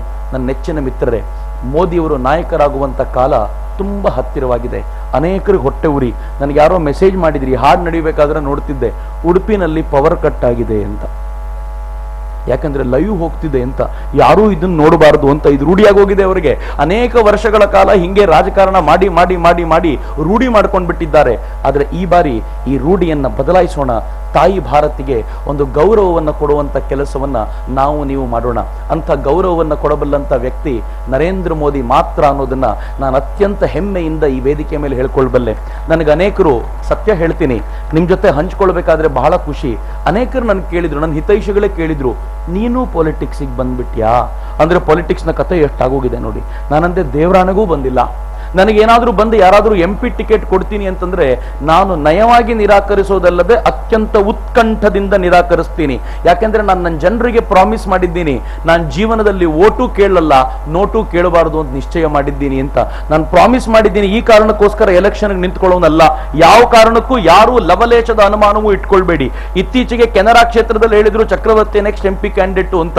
ನಿಮ್ಮ ಎದುರಿಗೆ ಪ್ರಾಮಿಸ್ ಮಾಡಿ ಹೇಳ್ತೀನಿ, MP ಕ್ಯಾಂಡಿಡೇಟ್ ಆಗಿ ನಿಲ್ಬೇಕು ಅಂತ. ನಿಜವಾಗ್ಲೂ ಲವಲೇಶವೂ ಇಲ್ಲ. ನಾನು ನಮೋ ಬ್ರಿಗೇಡ್ ಅನ್ನುವಂತ ಈ ಬ್ರಿಗೇಡ್ ನ ಜೊತೆ ನನ್ನನ್ನು ನಾನು ಗುರುತಿಸಿಕೊಳ್ಳೋ ಪ್ರಯತ್ನ ಮಾಡಿದ್ಯಾಕೆ ಅಂತಂದ್ರೆ, ನಮೋ ಬ್ರಿಗೇಡ್ಗೆ 2 ಪ್ರಮುಖವಾದ ಉದ್ದೇಶ ಇದೆ. ಮೊದಲನೇದು, ಯಾರಿಗೆ MP ಟಿಕೆಟ್ ಕೊಡಬೇಕು ಅಂತ ಪ್ರಮೋಟ್ ಮಾಡೋದು ನಮೋ ಬ್ರಿಗೇಡ್ ಅಲ್ಲ. ಇದೊಂದು ವಿನಂತಿ ಇದೆ. ಈ ಬಾರಿ ನಾವು ವೋಟ್ ಹಾಕ್ತಾ ಇರೋದು, ನೆನ್ಪಿಟ್ಕೊಳ್ಳಿ, ವೋಟ್ ಹಾಕ್ತಿರೋದು ನಮ್ ಕ್ಯಾಂಡಿಡೇಟ್ಗಲ್ಲ. ನಮ್ ಕ್ಯಾಂಡಿಡೇಟ್ ಒಳ್ಳೆಯವರಿದ್ರು, ನಾನು ಹೇಳಿದ್ರು ಬೇಜಾರು ಮಾಡ್ಕೋಬೇಡಿ ಅಷ್ಟೇ. ಈ ಬಾರಿ ವೋಟ್ ಹಾಕ್ತಿರೋದು ನಮ್ ಕ್ಯಾಂಡಿಡೇಟ್ಗಲ್ಲ, ಈ ಬಾರಿ ವೋಟ್ ಹಾಕ್ತಿರೋದು ನರೇಂದ್ರ ಮೋದಿಗೆ ಅನ್ನುವಂತ ಒಂದು ಭಾವವನ್ನ ದಯವಿಟ್ಟು ನಾವು ನೀವು ಬೆಳೆಸ್ಕೊಳ್ಬೇಕು. ಇದು ನಮೋ ಬ್ರಿಗೇಡ್ ನ ಮೊದಲನೇ ಉದ್ದೇಶ. ಎರಡನೇದು, ನಮೋ ಬ್ರಿಗೇಡ್ ನ ಉದ್ದೇಶ ಏನ್ ಗೊತ್ತೇನು? ಯಾವ ಕಾರಣಕ್ಕೂ ಎಲೆಕ್ಷನ್ ಮುಗಿದ ಮಾರನೇ ದಿನ ನಮೋ ಬ್ರಿಗೇಡ್ ಇರಬಾರ್ದು ಅಂತ ನಿಶ್ಚಯ ಮಾಡಿದ್ದೀವಿ. ಯಾಕೆಂದ್ರೆ ನಾವು ಬಹಳ ಜನರನ್ನು ನೋಡಿದ್ದೀವಿ. ಅಣ್ಣಾ ಹಜಾರೆ ಜೊತೆ ಒಬ್ಬ ವ್ಯಕ್ತಿ ಬಂದ, ಎಲ್ಲ ಜನ ಅಣ್ಣಾ ಹಜಾರೆಗೆ ಅಂತ ಸೇರಿದ್ರು. ಆದ್ರೆ ಈ ವ್ಯಕ್ತಿ ಅಣ್ಣಾ ಹಜಾರನೆ ಪಕ್ಕಕ್ಕೆ ತಳ್ಳಿ, ನೀವೆಲ್ಲ ಬಂದಿರೋದು ನನಗೋಸ್ಕರ, ನಾನೊಂದು ಪಾರ್ಟಿ ಕಟ್ತೀನಿ, ಓಟ್ ಹಾಕಿ ಅಂತ ಹೇಳಲಿಕ್ಕೆ ಶುರು ಮಾಡಿದ. ಅರವಿಂದ್ ಕೇಜ್ರಿವಾಲ್ ಅಂತ ಕರೀತಾರ ಆತನ್ನ. ನಾವು ಮೊದಲೇ ಹೇಳಿದೀವಿ, ಯಾವ ಕಾರಣಕ್ಕೂ ನಮೋ ಬ್ರಿಗೇಡ್ ಇನ್ನೊಂದು ಅರವಿಂದ್ ಕೇಜ್ರಿವಾಲ್ ಆಗುವಂತದ್ದಲ್ಲ. ನಮೋ ಬ್ರಿಗೇಡ್ ತನ್ನ ಕೆಲಸವನ್ನು ಮುಗಿಸಿ ನರೇಂದ್ರ ಮೋದಿ ಅವರಿಗೆ ಹೇಳುತ್ತೆ, ನಿಮ್ಮ ಮೇಲೆ ವಿಶ್ವಾಸದಿಂದ ಈ ಕೆಲಸ ಮಾಡಿದ್ದೀವಿ ಅಷ್ಟೇ, ನಿಮ್ಮಿಂದ ನಯಾ ಪೈಸೆಯ ರಿಟರ್ನ್ ನಾವು ಎಕ್ಸ್ಪೆಕ್ಟ್ ಮಾಡೋದಿಲ್ಲ. ಸ್ಟೇಜಿಗೆ ಕರೆದು ಹಾರ ಹಾಕಬೇಕು ಅಂತ ಕೇಳೋರು ಯಾರು ಇಲ್ಲ. ನೀವು ಬಂದಾಗ ನಿಮ್ ಎದುರಿಗೆ ನಿಂತ್ಕೊಂಡು ನಮ್ಮ ಶಕ್ತಿ ಪ್ರದರ್ಶನ ಮಾಡೋದು ನಮ್ಗೆ ಗೊತ್ತಿಲ್ಲ. ನಮ್ಗೆ ಗೊತ್ತಿರೋದು ಒಂದೇ ಒಂದು, ನಿಮ್ಮ ಮೇಲೆ ವಿಶ್ವಾಸ ಇದೆ ಮೊದಲನೇದು. ಎರಡನೇದು, ನನ್ನ ಭಾರತ ಜಗದ್ಗುರುವಾಗಬೇಕು ಅನ್ನೋ ಕನಸು ಪ್ರತಿ ರಾತ್ರಿ ನಮ್ಗೆ ಬೀಳುತ್ತೆ ಅಂತ. ಈ ಕನಸು ಸಾಕಾರ ಮಾಡ್ಕೊಳ್ಳಿಕ್ಕೋಸ್ಕರ ನಮಗಿರುವಂತ ಏಕೈಕ ಮಾರ್ಗ ನರೇಂದ್ರ ಮೋದಿ ಅಂತ ಚೆನ್ನಾಗಿ ಗೊತ್ತು. ನನ್ನ ನೆಚ್ಚಿನ ಮಿತ್ರರೇ, ಈ ನರೇಂದ್ರ ಮೋದಿ ಅವರನ್ನ ಪ್ರಧಾನಿ ಮಾಡುವಂತ ಹೊತ್ತು ತುಂಬಾ ಹತ್ರ ಬಂದಿದೆ. ನಾನು ಯಾವಾಗ್ಲೂ ಹೇಳ್ಕೊಳ್ತಿರ್ತೀನಿ, 2020ಕ್ಕೆ ಭಾರತ ಜಗದ್ಗುರುವಾಗತ್ತೆ ಅಂತ ನಾನು ಯಾವಾಗ್ಲೂ ಭಾಷಣದಲ್ಲಿ ಮತ್ತು ನನ್ನ ಜಾಗೋ ಭಾರತ್ನಲ್ಲಿ ಹೇಳ್ತಿರ್ತಿದ್ದೆ. 2020 ಒಂದು ಮ್ಯಾಜಿಕ್ ನಂಬರ್ ಅಂತ, 2020 ಅಂತ.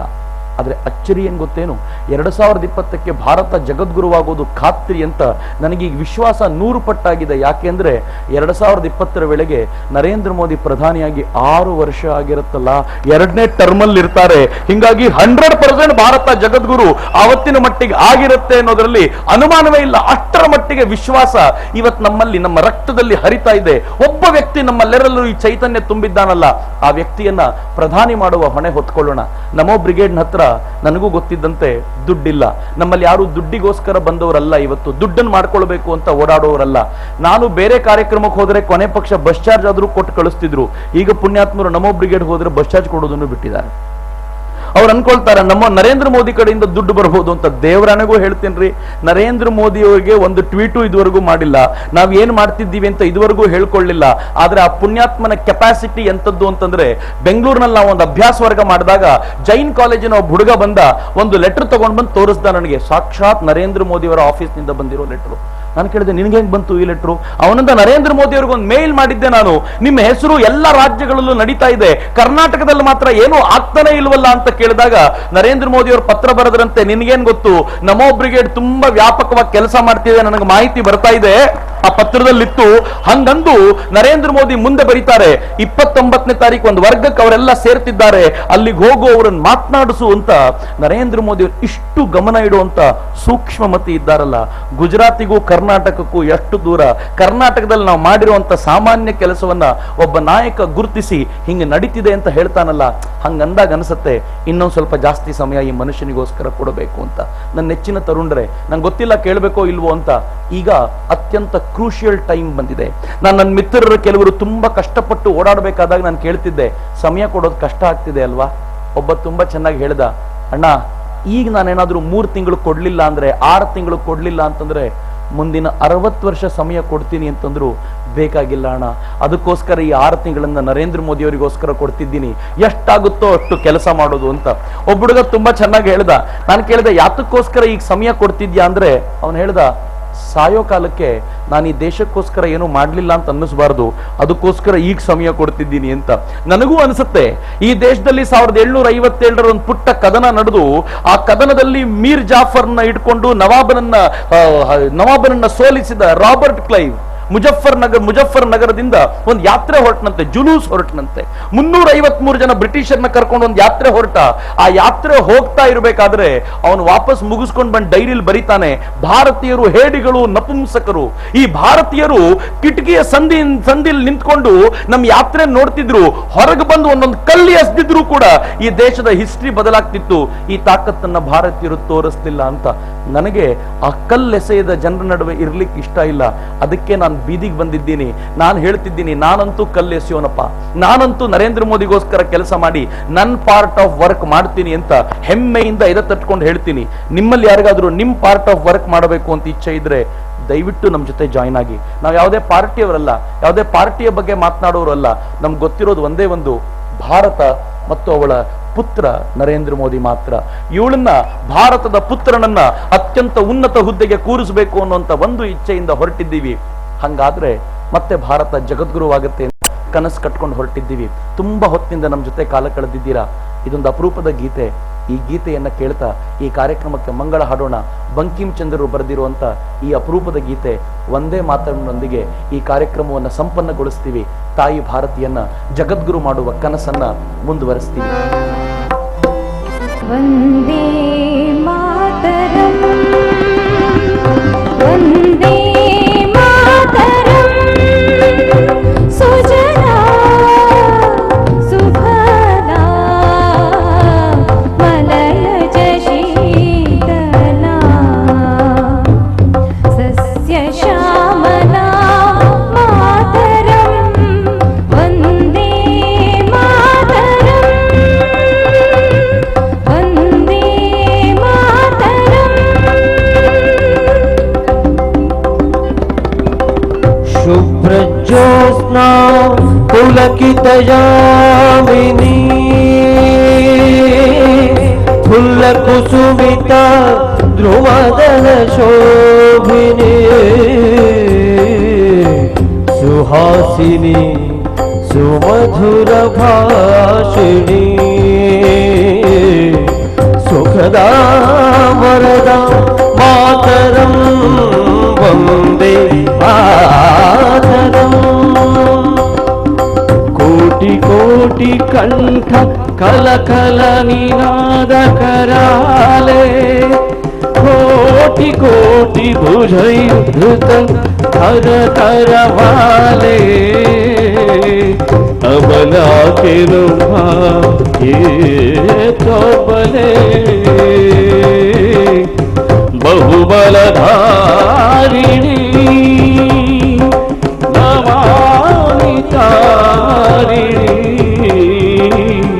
रिपुदलवारिणि मातरं, वन्दे मातरं,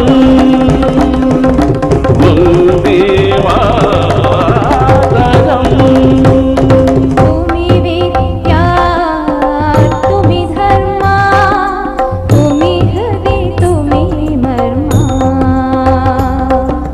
त्वं हि प्राण शरीरे बाहुते तुम्ही मा शक्ति, हृदये तुम्ही मा भक्ति.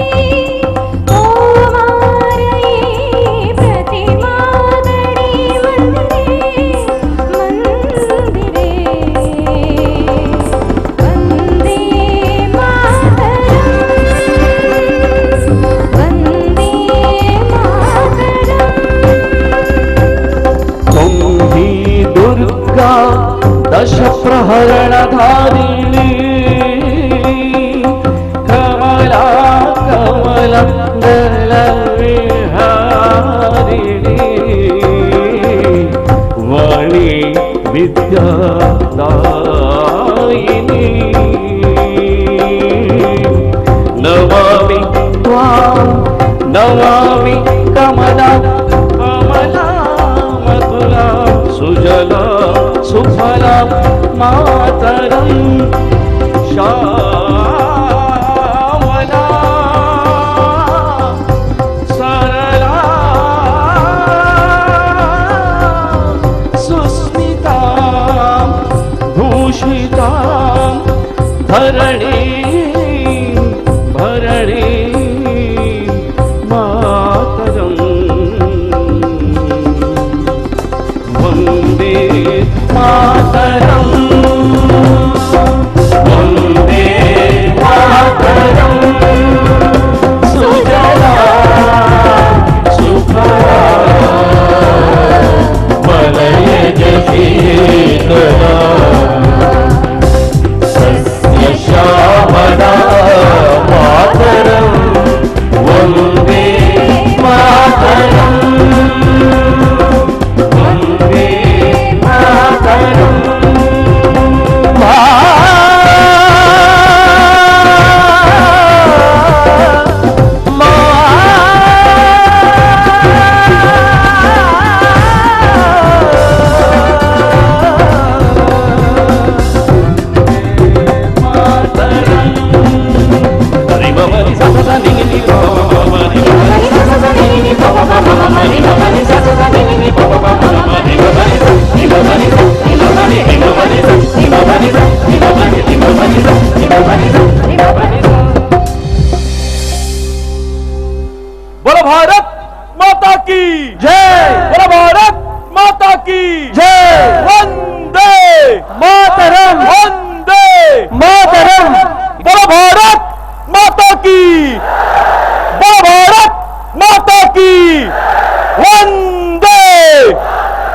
ವಂದೇ.